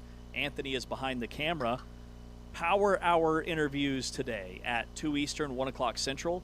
Media Day conversations with TCU head coach Sonny Dykes, followed by our entire TCU countdown to kickoff preview series for the Horned Frogs.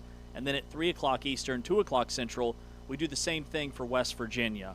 Rich Rod, head coach of the Mountaineers. And then at 4 o'clock Eastern, 3 Central, it's Oklahoma State's countdown to kickoff with their new coach, Eric Morris. Arizona State is the team that we look at today. Chris Cartman is the owner-publisher of SunDevilSource.com for 24/7 Sports. He will be our guest next hour. But Dan Wolken sat down from Yahoo Sports with Kenny Dillingham, wrote a really nice long piece, and there are things in here that we have already identified from our conversations with Kenny Dillingham. But to me, the headline is that not all football coaches want the same thing. And a lot of this piece centers around the fact that Michigan came after him, Auburn pushed really hard, where he was a GA back in 2019. Kenny said, no, I just want a little bit of a bump for my staff. I want the resources to be successful. But the quote, I don't care about being at a blue blood. I want to coach football and be happy. And Arizona State checks both of those boxes. Yeah, something that Kenny has told us, that he wants to be at a spot where he believes they can win a national championship. And in getting investment and commitment from Graham Rossini and the administration at Arizona State, he's secured that, at least in his own eyes, right? He wants to be in lockstep with the administration and an administration that is committed to winning. You know, it's really interesting. We talk about the Kalani Sitake, Brian Santiago thing, and it's obvious that those two are not in lockstep, right? What Kalani Sitake wants and what Brian Santiago want are two different things, apparently. That's not the case with Graham Rossini and Kenny Dillingham. So it almost goes back to the question of, well, what does a blue blood have that he doesn't have? He grew up there. He went to school there. His entire family is there. He has great job security because he's beloved after 2 years. He's gone 19-8 in 3 seasons, including a Big 12 championship and a playoff berth. And 19-8 when you have a 3-9 year in year one is super impressive.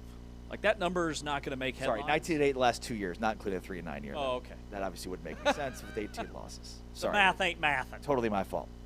But still, I mean, anything that you might say, well, the blue blood has this, like, the only thing that they might have is national championships. But what does that matter? The future matters, and your ability to win one matters. And I think Kenny thinks he can do that. But we talk all the time about what keeps coaches where they are. I think it's and not to say that J.B. Pollard and Matt Campbell didn't have that. Sometimes you just hit in your own expiration, but I think it's cohesion. It's a common vision. And when those things deviate, that's what we're seeing right now with Kalani Sitake and Brian Santiago. And this is just, like, personal opinion. I'd love to get your take. I'd rather be at a place where they haven't won national championships and strive to be the first than be at a place where that's the expectation. And I know money talks and all those other outlining factors in terms of what's the best job. But to me, like, what he's doing, I admire that. And I think it's awesome. Like, why not us at Arizona State? He's already been to the college football playoff. And something tells me that they're going to be better, like, talent-wise this year than I think people are giving them credit for. He's a relentless recruiter. He has deep connections. Nobody evaluates the quarterback position better. And he got more resources. Like, all of those things tell me, now their schedule might dictate a similar record, but in terms of them raising the bar and taking another step towards a college football playoff berth again, I think they'll do it. This is not the last time that Kenny Dillingham will get overtures from other schools.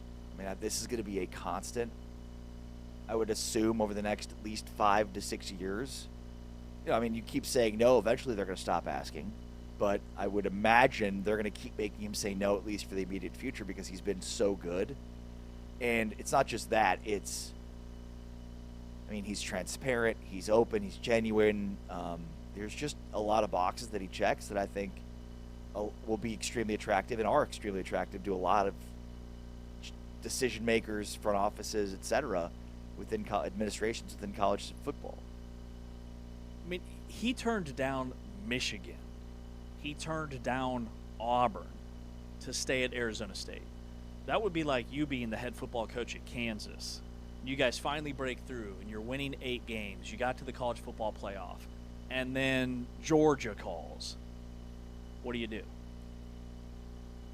Yeah, I mean, like the one thing that Kenny was talking about was he wanted resources in order to build facilities, and they're going to build, they've announced and are starting to work towards this indoor practice facility, which will serve on game days as a, as a tailgate. Going back to your question, I think being able to build something that's a sustainable winner to try to win a national championship at your alma mater where nobody expects you to do that, yeah, that to me trumps going and winning national championships at a place that's had national championships.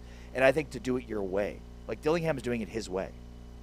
He's, and he's getting slowly over time more and more of what he wants. But I mean, I can't wait to see what that tailgate looks like. I need to go check it out once they build it and get it going. And that's just one example of like your impact on the program if you're Kenny Dillingham. Yeah, he's doing it all himself to a degree. This is statue building stuff, guys. This is statue building stuff.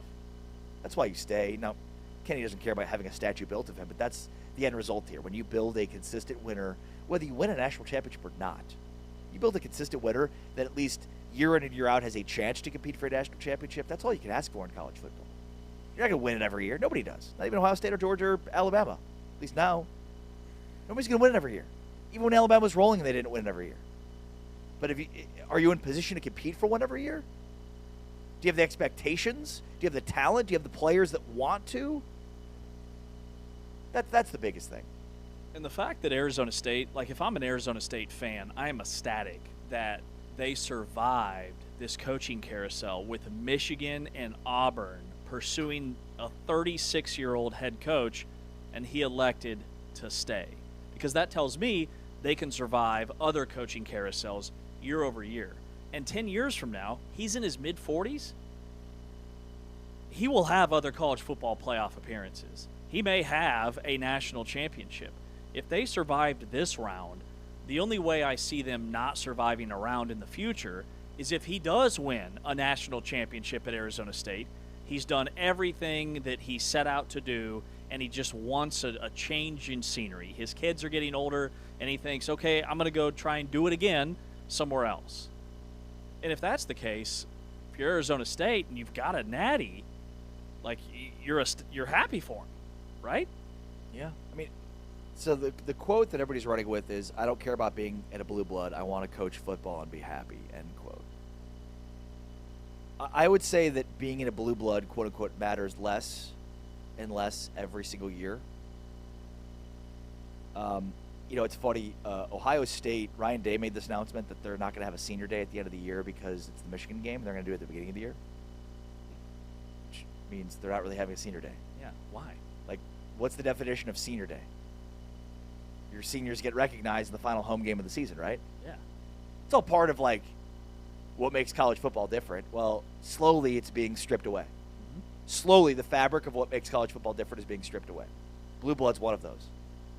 We don't even know what a blue blood is in the next 10 years. Or we may reference what a blue blood is in the next 10 years, but that might not have any reference whatsoever in terms of winning national championships. Right. Blue blood now implies like teams that have won, have historically won a ton, and will continue to win that. We may work towards a future where that's not the case.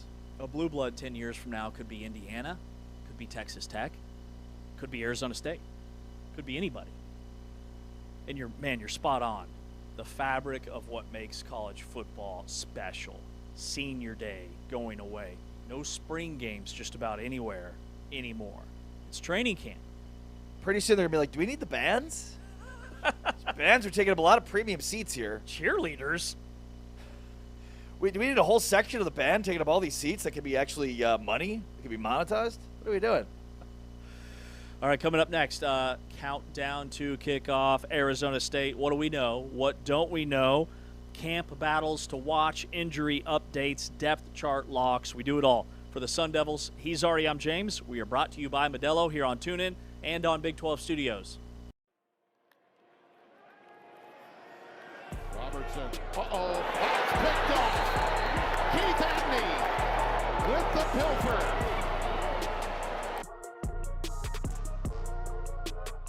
West Virginia down 2 scores. They get a reprieve. Jacob Barrick fumbles.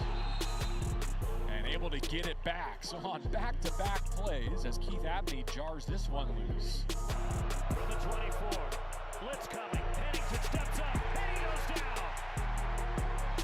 Keith Abney to second. The corner blitz for the Sun Devils. So far, ASU has not surrendered a gain of more than 10 yards. Here's one that can happen in a hurry. Knocked out. A fumble recovered by Miles Rouser. Timeouts left for Rich Rodriguez. This is a must-have. 4th down and 4. And ASU takes it away. Keith Abney calls game.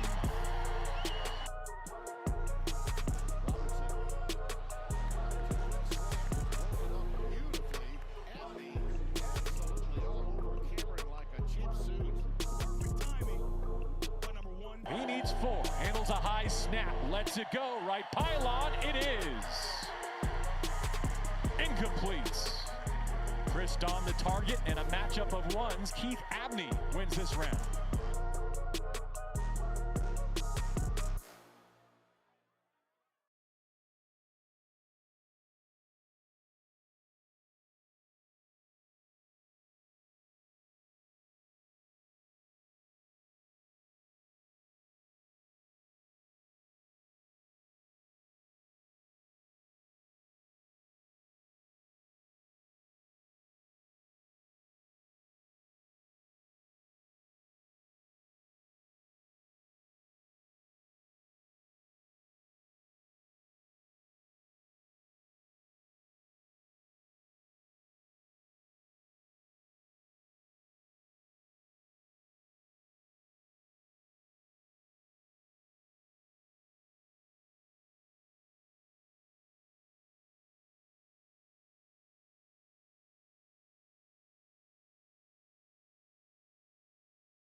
Big 12 today on Big 12 Radio, heard exclusively on TuneIn, watched on Big 12 Studios. He's R.A. Timken. I'm James Westling. with you live each and every weekday, Monday through Friday, 8 a to 11 a Eastern Time. Arizona State, the Sun Devils. Chris Cartman will join us. He's our go-to for all things ASU from sundevilsource.com in about 15 minutes. But this is our Countdown to Kickoff series. And Kenny Dillingham back at the helm. Arizona State 8-5 last year. We don't know who the quarterback's going to be. It'll either be Mikey Keene or Cutter Boley. But what was the little gem that you just slid in there earlier in the show, that there's a position battle for who's going to be RB1? Because I thought it was Kyson Brown. I thought he was a lock based off of what he did last year. He was at media days. Yeah, I mean, from what we've heard, nobody has really take the ball and run with it in a literal sense when it comes to solidifying RB1. I think Kyson Brown is thought of that way, but he is not going to be a feature back in the same way that we've seen with Arizona State the last 2 years, at least to start the year. At least that's what we're hearing from camp so far, that nobody is, really taken it. Kyson Brown has run more with the ones than anyone, but Marquise Gillis and Jason Brown were arguably more productive in their scrimmage on Saturday. And if we want to talk about what we know, well, we know this offense has not scored a touchdown in a live full-team setting since leaving Tempe. At the Camp T scrimmage on Saturday, ASU's offense settled for 5 field goals. Put the ball on the ground or in the wrong hands twice inside the 20, committed 2 penalties. So, red zone woes, not a feature back emerging. Cutter Boley the starter, but with question marks. That's what we know. Don't like that. Yeah. We know that they have 2 guys at quarterback. Cutter Boley went 4-6 as a starter last year at Kentucky, but he set a bunch of Kentucky freshman records. He broke a Jared Lorenzen's mark for completion percentage and yards and touchdowns. He had a huge game against Tennessee where he just went nuts. 74% completion rate, 330 through the air, 5 touchdowns. The most touchdowns in a game by a Kentucky quarterback since way back in 2007. But his floor is the concern. He had a lot of picks. He had 12 INTs, which I think is why Mikey Keene is in the conversation. Spent last year as the backup to Bryce Underwood at Michigan, but before that he was super productive at Fresno State. The other thing I'll tell you about what we know is the staff continuity is hardly matched. Dillingham's in year 4. Marcus Arroyo is back. Brian Ward on defense. That this is a high level of retention for coordinators. Ward is in his 4th year, same as Dillingham in Tempe. Arroyo in his 3rd. Hines Ward, still the receivers coach. A lot of continuity there and good reason for optimism at wide receiver. Sean Aguano, A.J. Cooper, Reynolds, all back. So position coaches, coordinators, the continuity amongst the coaching staff is as good as there is in the Big 12. Most of these guys have been with Kenny Dillingham since he got here, and for the majority of them, this is more than year 1 for them. So I think the staff continuity is hardly matched in the Big 12.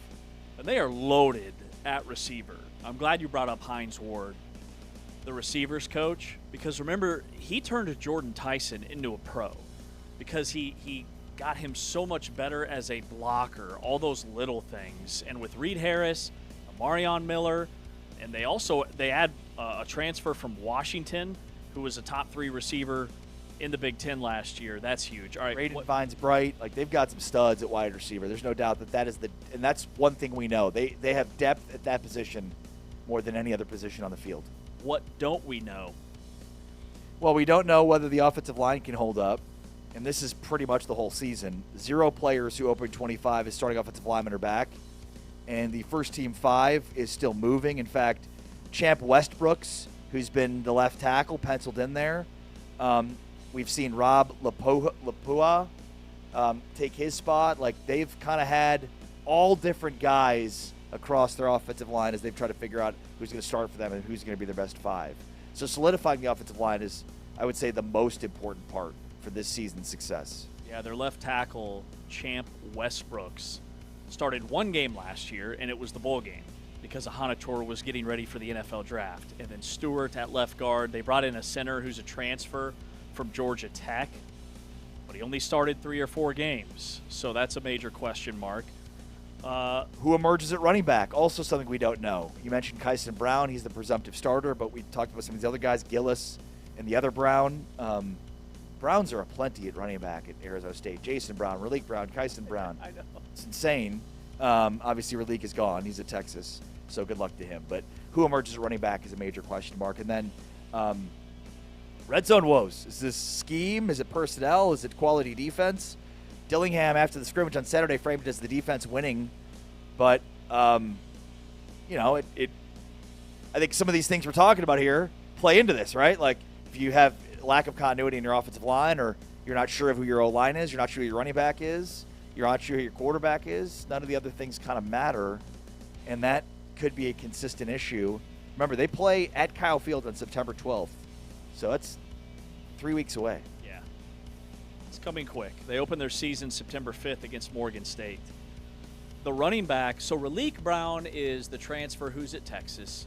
Jason Brown is the Brown that blew up in the bowl game, had a huge game, and then Kyson Brown is the kid who maybe would have been their starter last year, but he suffered an injury like week 2 against Mississippi State and missed the rest of the year. It's like the Dallas Cowboys have 3 offensive linemen with the first name Tyler. What? And the funniest part is they had a 4th at center in Tyler Biotish, who hasn't been on the team in a couple of years. But if they only had him at center, they'd have 4 Tylers on their offensive line. Tyler! Name's hot right now. Name is apparently very hot. Yeah. Guyton, Smith. It's insane. First and last for those guys. All right, position battles. We went over the running back. Offensive line, is that where we start in terms of the camp battles to watch? And then can't leave out quarterback, apparently.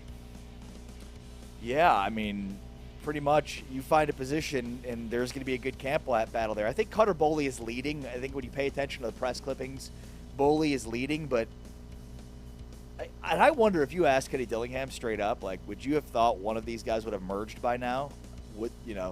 Are you surprised what he would say to that? Because it feels like he would have hoped Cutter Boley would emerge by now. This is a legitimate competition. My guess is Boley starts the year at the quarterback position, but they're going to have a quick trigger to Mikey Keene if things go south. Kenny Dillingham's about winning football games. He's going to go with the best guy, the guy that gives them the best chance to win. I think right now, Keene might be the guy that gives them the best chance to win, but Boley's the guy with more upside. So you start with Boley and then see how far that can take you. But like right guard, left tackle, those are 2 spots that are highly contested. Running back, you talked about. Any others? Dillingham said he wants to name a starter 9 to 10 days out at quarterback, and he was hoping to name the starter even further out than that, but it's so tight right now that he's not quite ready to do that. I would say outside of the running back, quarterback, I think receivers pretty cut and dry. Defensively, that's one area where it almost like when you look at their 2 deep, it's pretty clear who the dudes are. They have a really good defensive line. I think Roman Petrie could maybe get beat out by Amarion Winston, who's a transfer edge rusher and was Baylor's most productive pass rusher last year in Waco. But Owen Long, the nation's leading tackler, is going to be the starter at middle linebacker. Martell Hughes is a guy that's slotted to start at an outside linebacker position. And then they have a lot of depth coming back in the secondary. I love their secondary this year with Ashton Stamps, Lyric Rawls, the transfers from LSU and Kansas, and then the guys that they return.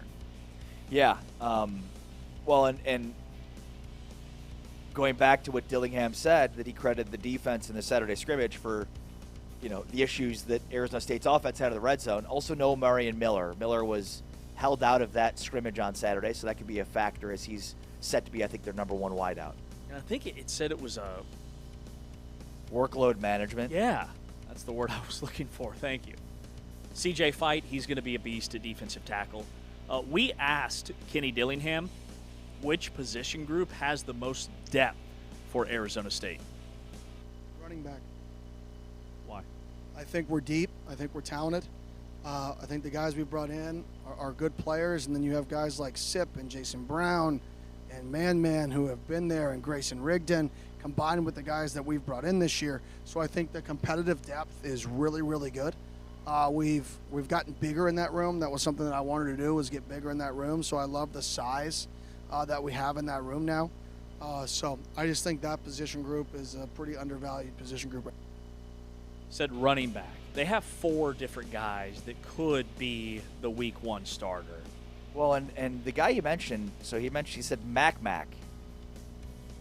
And I think he's talking about Carday Mack. 5'10", 215-pound freshman running back, 4-star out of Houston, Texas. More specifically, it's not Humble, it's Houston, Texas. It's not Humble, it's Humble. You know it. From Humble, Texas. Carday Mack, the 4-star, 5'10", 215-pound freshman. Could he be the dude at running back? He shattered a bunch of high school rushing records. He's only a high 3-star, but part of that Texas to Tempe pipeline that Dillingham has developed. Well, and the other one is Marquise Gillis, transfers in from Delaware State after rushing for 1,100 yards and 7 touchdowns last year, but 6.3 yards per carry for the Delaware State Hornets last year running back. Oh, I was going to 6 foot, 210-pound Marquise Gillis. It's going to be a pop quiz. What's the mascot? They're the Hornets. Sorry. You got it. You crushed it. Arizona State, our countdown to kickoff series. Any injury news? Well, Marion Miller was a workload management thing. Outside of that, I think Derek Eusebio's got a back he's dealing with. He's a guy that comes back from last year at wide receiver. They lost Michael Gardner. I mean, he had an Achilles injury last year, so he's out for the year. And then Kamari Anderson, the tight end, broke his leg in April. He's been dressed and limited, and they expect to be ready for the season opener. So we'll see. he has a really high upside. Like, he's got some impressive physical traits. They like him a lot. In terms of... And there's no question, real quick on that the profile of the talent level is being raised pretty substantially. And you mentioned the Texas to Tempe thing. That is very real. You know, he told us the position group that he feels has the most depth and is underrated. He mentioned running back. I would look at the defensive line. C.J. Fight is back. Amarion Wilson, the transfer from Baylor. Also, Clayton Smith. Like, he is just an athletic freak. He was their leading, pass rusher 2 years ago. Battled through some injuries last year. They actually moved him to wide receiver / tight end in the spring because he's that athletic. And then they realized, no, he's just better getting after the quarterback. 13 sacks and 18 TFLs the last 2.5 seasons. And then Roman Petrie's a guy I brought up. He comes in from Purdue. He was part of the special teams packages last year, but they really liked him. And then Thompson, the transfer from Michigan State. So there was one staff addition, and I think it was like a position coach from Michigan State, and that's why Jalen Thompson, who was Michigan State's best defensive lineman, lands at Arizona State. I like that group a lot. Jalen Thompson is a defensive lineman? Defensive end. Defensive end. Got it. He's also a safety for the Dallas Cowboys, just so you're aware. There's that Jalen again. There's lots of Jaden. Jaden and Jalen. Tyler. The front seven, too. You mentioned the defensive line. I think the linebacker core is going to be really good. I think there were some major question marks about this defense heading into last year. And from a personnel standpoint, we talked throughout the preseason, or rather throughout the offseason, about two newcomer linebackers in the Big 12. One of them is Cade Ulave at BYU. The other one's Owen Long, who steps in at Arizona State. I think that front seven is going to be very good. Owen Long played really well on Saturday in the scrimmage, by the way. He had 151 tackles last year. That Tackle machine. led the nation. Tackle machine. It's all over the field. Chris Cartman, owner-publisher of SunDevilSource.com, to break down the Sun Devils. We'll get the inside scoop on who looks best at camp and where Arizona State still has work to be done. He's Ari Timken. I'm James Westling. This is Big 12 Radio. He found Tyson. Airborne. Got it. Get downhill fairly quickly. And big shoes to fill with Cam Scatteroo now in the NFL. Looking for the corner and the catch. Touchdown, ASU. Malik Brown takes his turn. Off play action. Levitt's playing Frogger back there. Oh, he found Tyson. Airborne. Got it. Outrageous. That's been outstanding time from that college's defense. Levitt throws a laser. It's caught. It's Tyson. It's touchdown. Responds. Another fourth down forthcoming. Touchdown! Touchdown! Tyson! Tyson! Sam Levitt back at the switch. They motion out of the pistol. Play fake. Going vertical. Tyson the target. Contested catch through two. One of the best in college football. Gets the night started in Tempe. ASU offsides. It worked until it didn't. Now, on a little end around, give into the end zone. Tyson touchdown.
Back here on Big 12 Today on Big 12 Radio.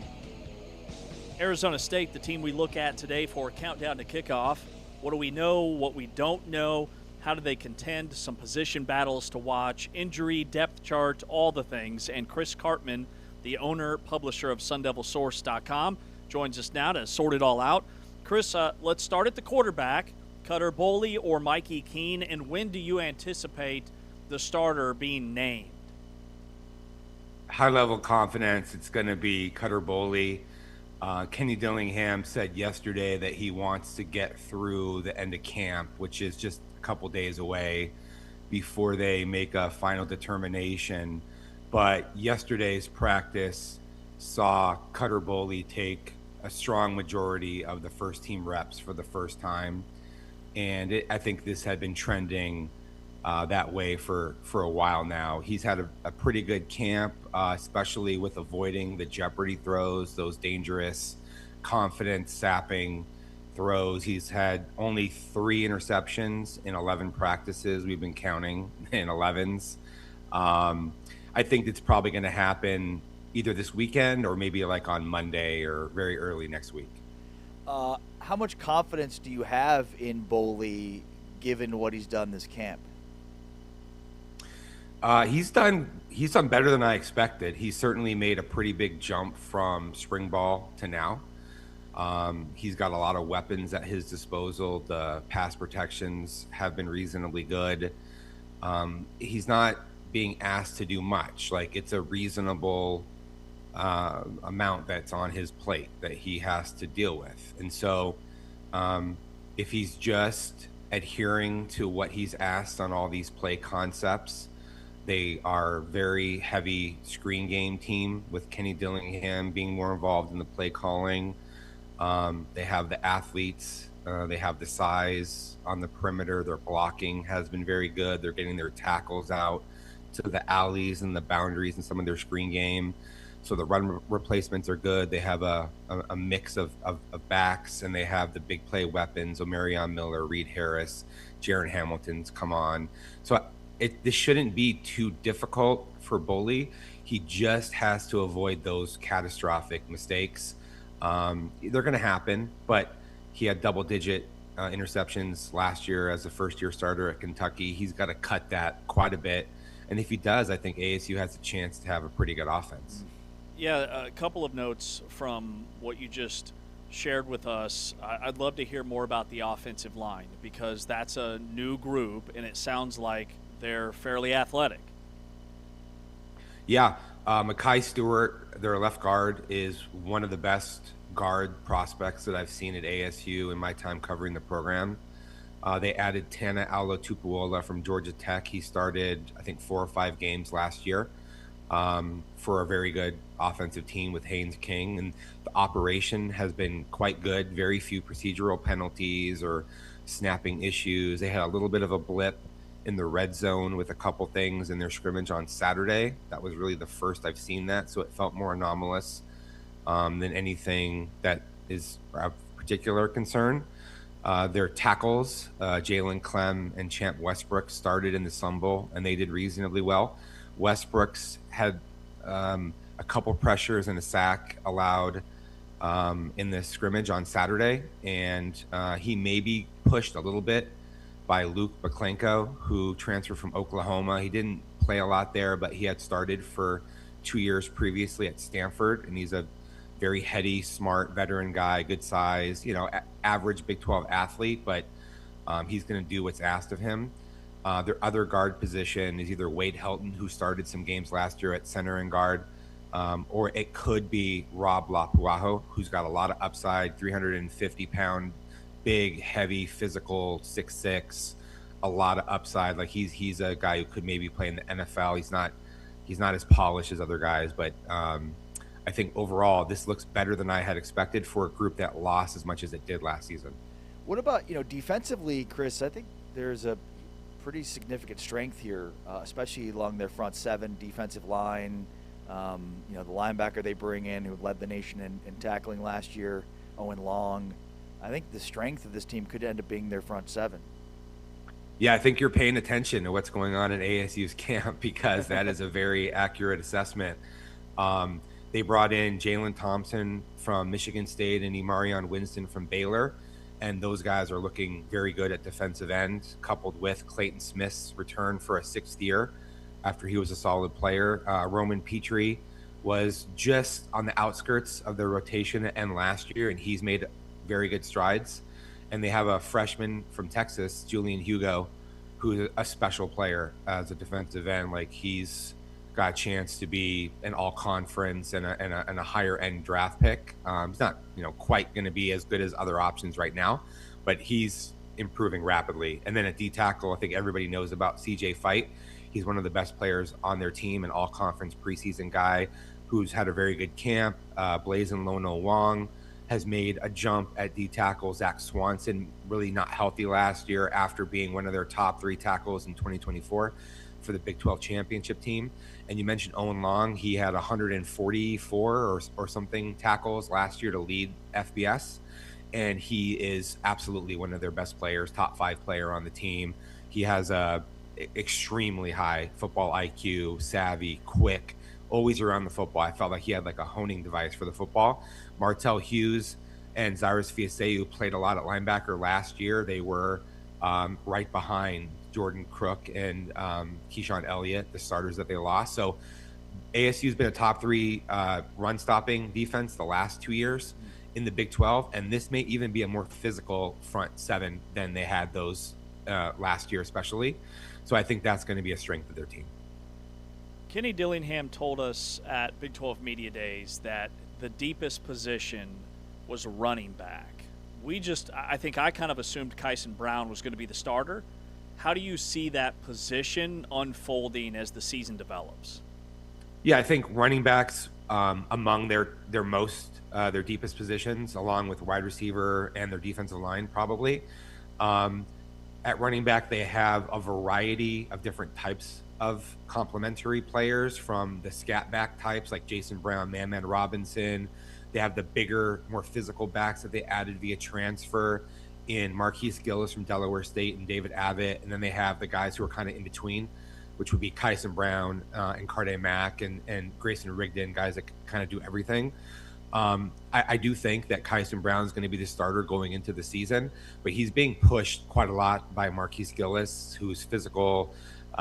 He ran for 1,200, 1,300 yards, something like that last season, one of the best FCS backs in the country, 220 pounds. He's a good athlete at his size. I could see him splitting carries or maybe even getting more than Kyson Brown, depending upon how things go early in the season. And then Carde Mack is a Wildcat quarterback, sweet feet, 215 pounds. I think he's got a really, really great future. And Jason Brown was great in the Sun Bowl until he fumbled at the end of the game. But he hasn't fumbled in camp. And I think he has a chance as a dynamic, twitchy guy that you space the field to allow him to do some work inside. So what's your overall read on this team? You think 8-9 wins? Where are you on them? Well, their schedule is so difficult. Yeah. That they have these 4 or 5 games against ranked opponents, all away from Tempe, between Texas A&M, Texas Tech, BYU. They also have to go to London to play Kansas. They got to go to Orlando to play UCF. So this is the most travel they've ever had. They have 9 straight games after an early bye without a break. So they could end up being like one of the best 7 and 5 teams in the country, potentially. I think the numbers probably 7 or 8 are the most likely. If everything comes together with their ball security and Boldy does a very good job managing their offense, then I could conceivably see them getting to 9. Their home schedule is very favorable. They could go 6-0 at home, and then if you pick off a couple of upset wins against these better teams, you're competing for the Big 12 championship. Chris Cartman is the owner-publisher of SunDevilSource.com for 24/7 Sports. He is our go-to guy when it comes to Arizona State. Everybody healthy in terms of injuries? I know Amarion Miller sat out the scrimmage, but it sounds like that was more load management than anything else. Yeah, they have nothing, as far as I know, nothing of significance. Kamari Anderson's their starting tight end is a very good blocker. He hasn't done much after he broke his leg in April, but they're confident that he's going to be ready, if not for the opener for Texas A&M, and they're trying to just be cautious with him. But Miller and a few other guys have some nicks and bruises type things, or very kind of minor muscular type issues, and nothing that I think is going to be problematic for them getting into the season. You know, what do you how have you seen Kenny Dillingham change the last couple of years, if you have at all? He continues to evolve. I think he's very big on self-scouting and on being like critical of himself. I'll give you two examples. Drew Pine was one of his first quarterback transfers, and he admitted, I think, that was a mistake on his part and on ASU's part. Pine had played behind a phenomenal offensive line at Notre Dame, where he had plenty of time to throw, much more than you get at a place where the offensive line and the protections aren't as good. So that evolves your perspective about what you should be looking for in a quarterback transfer. And I think that influenced him with Cutter Boley. And then another one, last year, they brought in Kanye Udo from Army, who was in that flex bone type of a scheme, where the splits and the timing are very different, and Udo didn't translate to ASU's offense. The pace and the rhythm of it never really matched, and so they've learned to try to find personnel that better fit their scheme with what they've already done in college as transfers. And I feel like this year's transfers, they were much more successful on bringing in guys that are a very good fit, not just from a on-field schematic standpoint, but also that fit their culture really well. Dillingham has this motto that's really taken hold about having more fun, working harder than anybody in the country. And I think when you're selling that to the recruits that you're talking to at whatever level, high school through D1 transfers, the players are hearing, okay, I'm going to have to work hard at ASU. And so they're not going to be as likely to pick ASU unless they are willing to go into a culture and a place where they're going to embrace that. And this team has felt very close. The camaraderie is quite good, in my sense, being around them every day in practice. And so I think that Dillingham just continues to fine tune and learn and improve, and he wants to be a better version of himself every day. And when it's somebody who's already a very good coach in his 30s, that's a pretty imposing thing for some of the other teams that he's battling. And if they get the type of resources continuously like they did this year in the transfer portal, where they had a borderline top 20 team, I think ASU is going to be competing at the top of the Big 12 for a long time.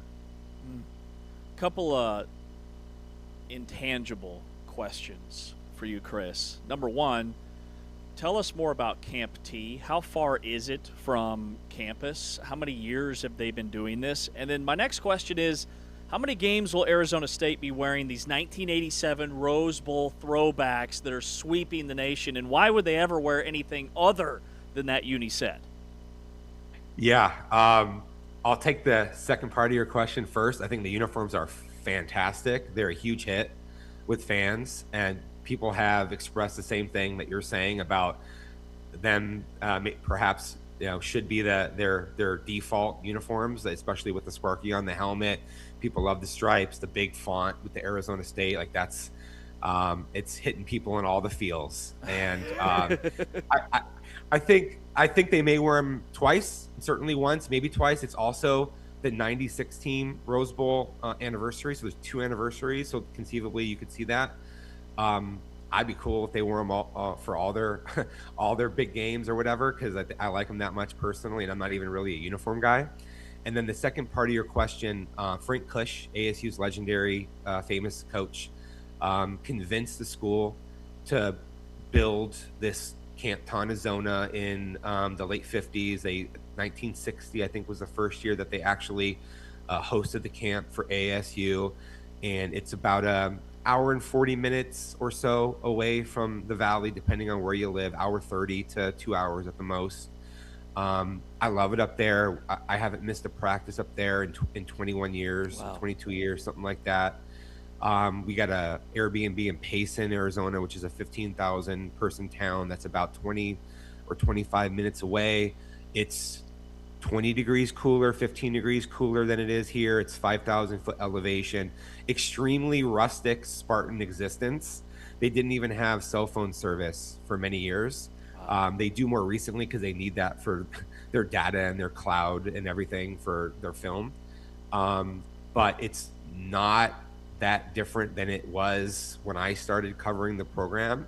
And they probably are going to need to invest more in it, especially with this new indoor football practice facility that they're building that is going to be state of the art, one of the best in the country. It's going to have 150 or more yards of indoor space and be tall enough to have special teams like your punting and everything. So I'm curious to see kind of what happens with Camp Tonazona into the future, but it's a very special place that's unique to college football and always one of the best weeks of the year for me and for a lot of the people on the team and around the program. Yeah, that is sweet. Awesome stuff.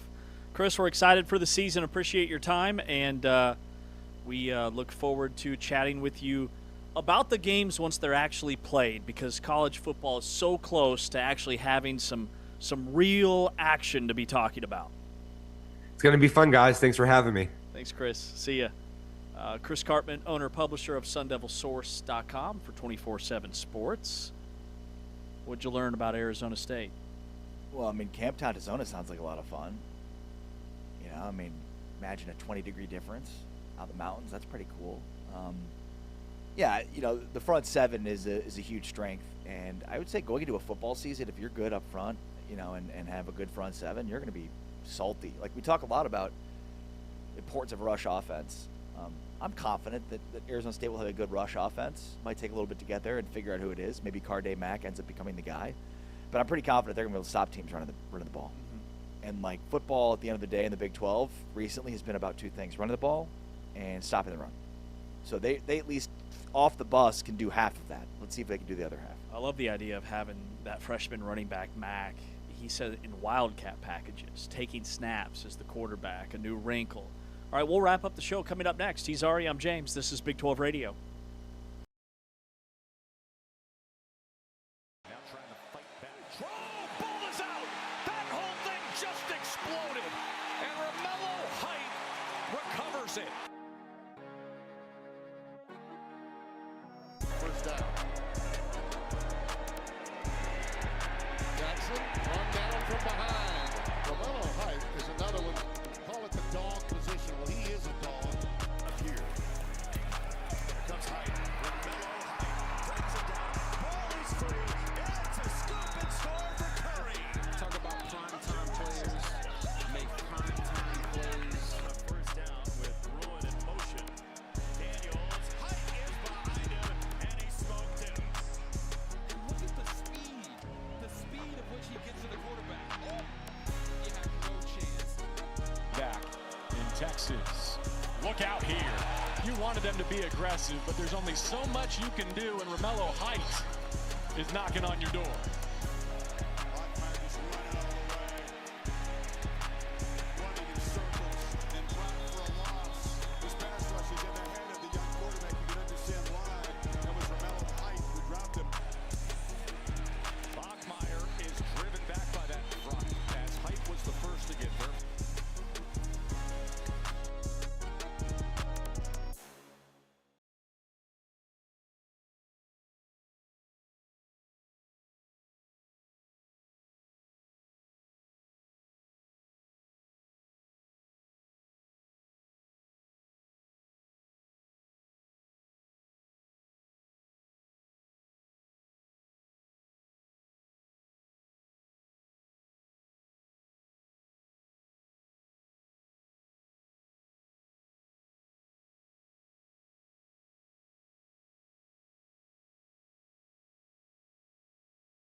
Tuesday edition. It's a Takeaway Tuesday. Ari Timken, James Westling with you. Arizona State, the team we looked at today for our Countdown to Kickoff series. Just talked with Chris Cartman, the owner-publisher of SunDevilSource.com for 24/7 Sports. But this class of 2022 ruling has opened the floodgates for college basketball. Yeah, and real quick before we get to that, because this story just crossed my desk, if you will. I will. This is Alabama high school football. A associate head coach and defensive coordinator had to resign following an arrest for public intoxication while at the Arab High Football Jamboree last Friday night. Basically, you have a associate head coach, defensive coordinator, posing as a newspaper man, going to the jamboree of the team they're playing the following week in order to scout them. Competition knows no bounds, man.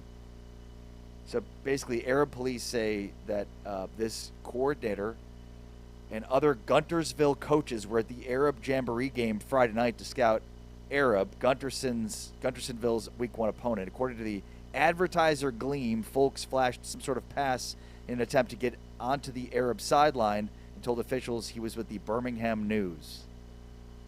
You know what my first thought is? He got caught, but it doesn't sound like it's that hard to do. And now I'm thinking... He got caught because he was drunk. Right.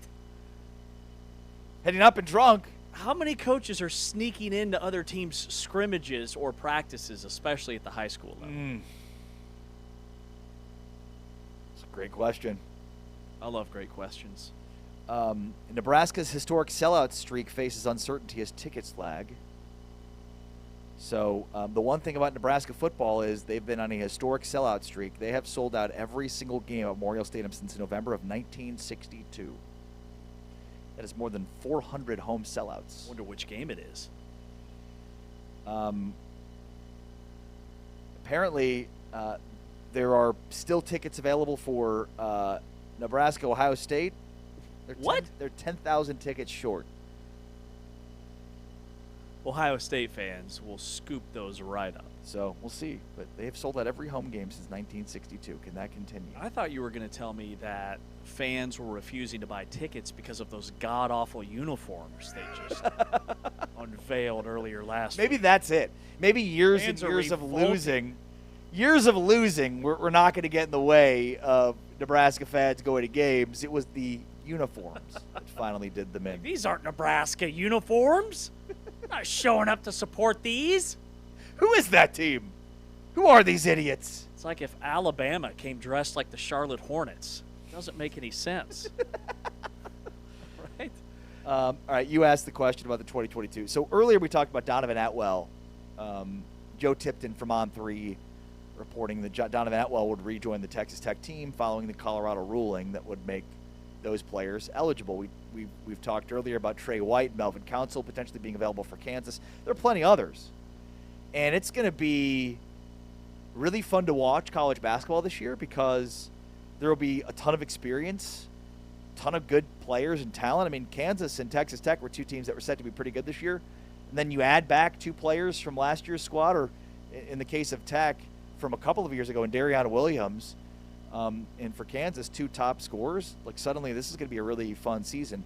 But Jeff Goodman on social tweets, one member of the NCAA Tournament Selection Committee to the Field of 68, quote, "The NCAA may not be able to threaten teams that use players deemed ineligible by the NCAA, but I could penalize them, and so can other committee members if they want, whether it's by seating or even not including them in the field," end quote. So how are you going to do that? On Selection Sunday, you're going to thumb through everybody's roster and mark all of the players that would have been otherwise ineligible? Or what about all of the G League players or the overseas players or the guys that were actually drafted and are now playing in college? Sounds like a threat here. Well, and he starts the quote by saying the NCAA may not be able to threaten teams. But I'm going to go ahead and do that. I'm going to go ahead and threaten these teams.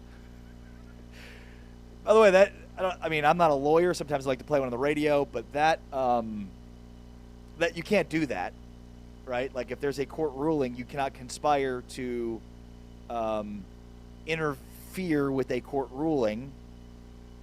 The NCAA can't threaten these guys, but I can. No, you can't. No, you actually can't. Based on a court ruling, that would be tortious interference, and because of that, you could get sued. Like, should we even play this basketball season? I want to go back to your initial point, which is how are you differentiating between that 5th year of eligibility and the G Leaguers, the overseas players? Like, yeah. Well, and again, ultimately, it's going to make the sport better. Like, the sport has never been better. There's never been better players with better teams and more competition, right? Like, the talent pool is wider and more vast than ever before, which means they're going to be, like, everything's better. Why were we like, no, but it does not subscribe to the traditional eligibility rules? Well, okay. I like watching basketball at the highest level. We're about to see it. Unlike anything we've ever seen before in college basketball. And it should also help the mid-majors out, too. Transfer portal's closed. So you got guys that maybe have more eligibility left that can't leave. And KU's looking at adding Trey White, Melvin Council. Like Texas Tech's roster, this is an NBA roster. It is ridiculous. With JT Toppin, regardless of when, I would not rush him back I'd play him in like February at this point. You've got Darion Williams. They had already recently added Jamichael Stillwell, who is a tremendous glue guy at UCF. They just added this big international kid who's expected to be their starting center from overseas. Then they add Cruz Davis, 20 points per game. Draven Gibbs-Lawhorn, 20 points per game from UNLV. Darion Williams was almost a 20-point-per-game scorer when he was at Tech 2 years ago. He's only gotten better. Their roster is stacked. And according to our buddy at Shooty Hoops, he's got them as the top roster in the Big 12. Kansas, number 2. Interesting. And that includes Trey White and Melvin Council. I'm assuming so. Not Arizona. No, he has Houston at number 3, Arizona at number 4. These are the most talented rosters in the Big 12. Wow. Would have thought Arizona would be 3, Houston 4, BYU 5 would be my guess. Baylor's probably up there too. Okay, BYU is number 10.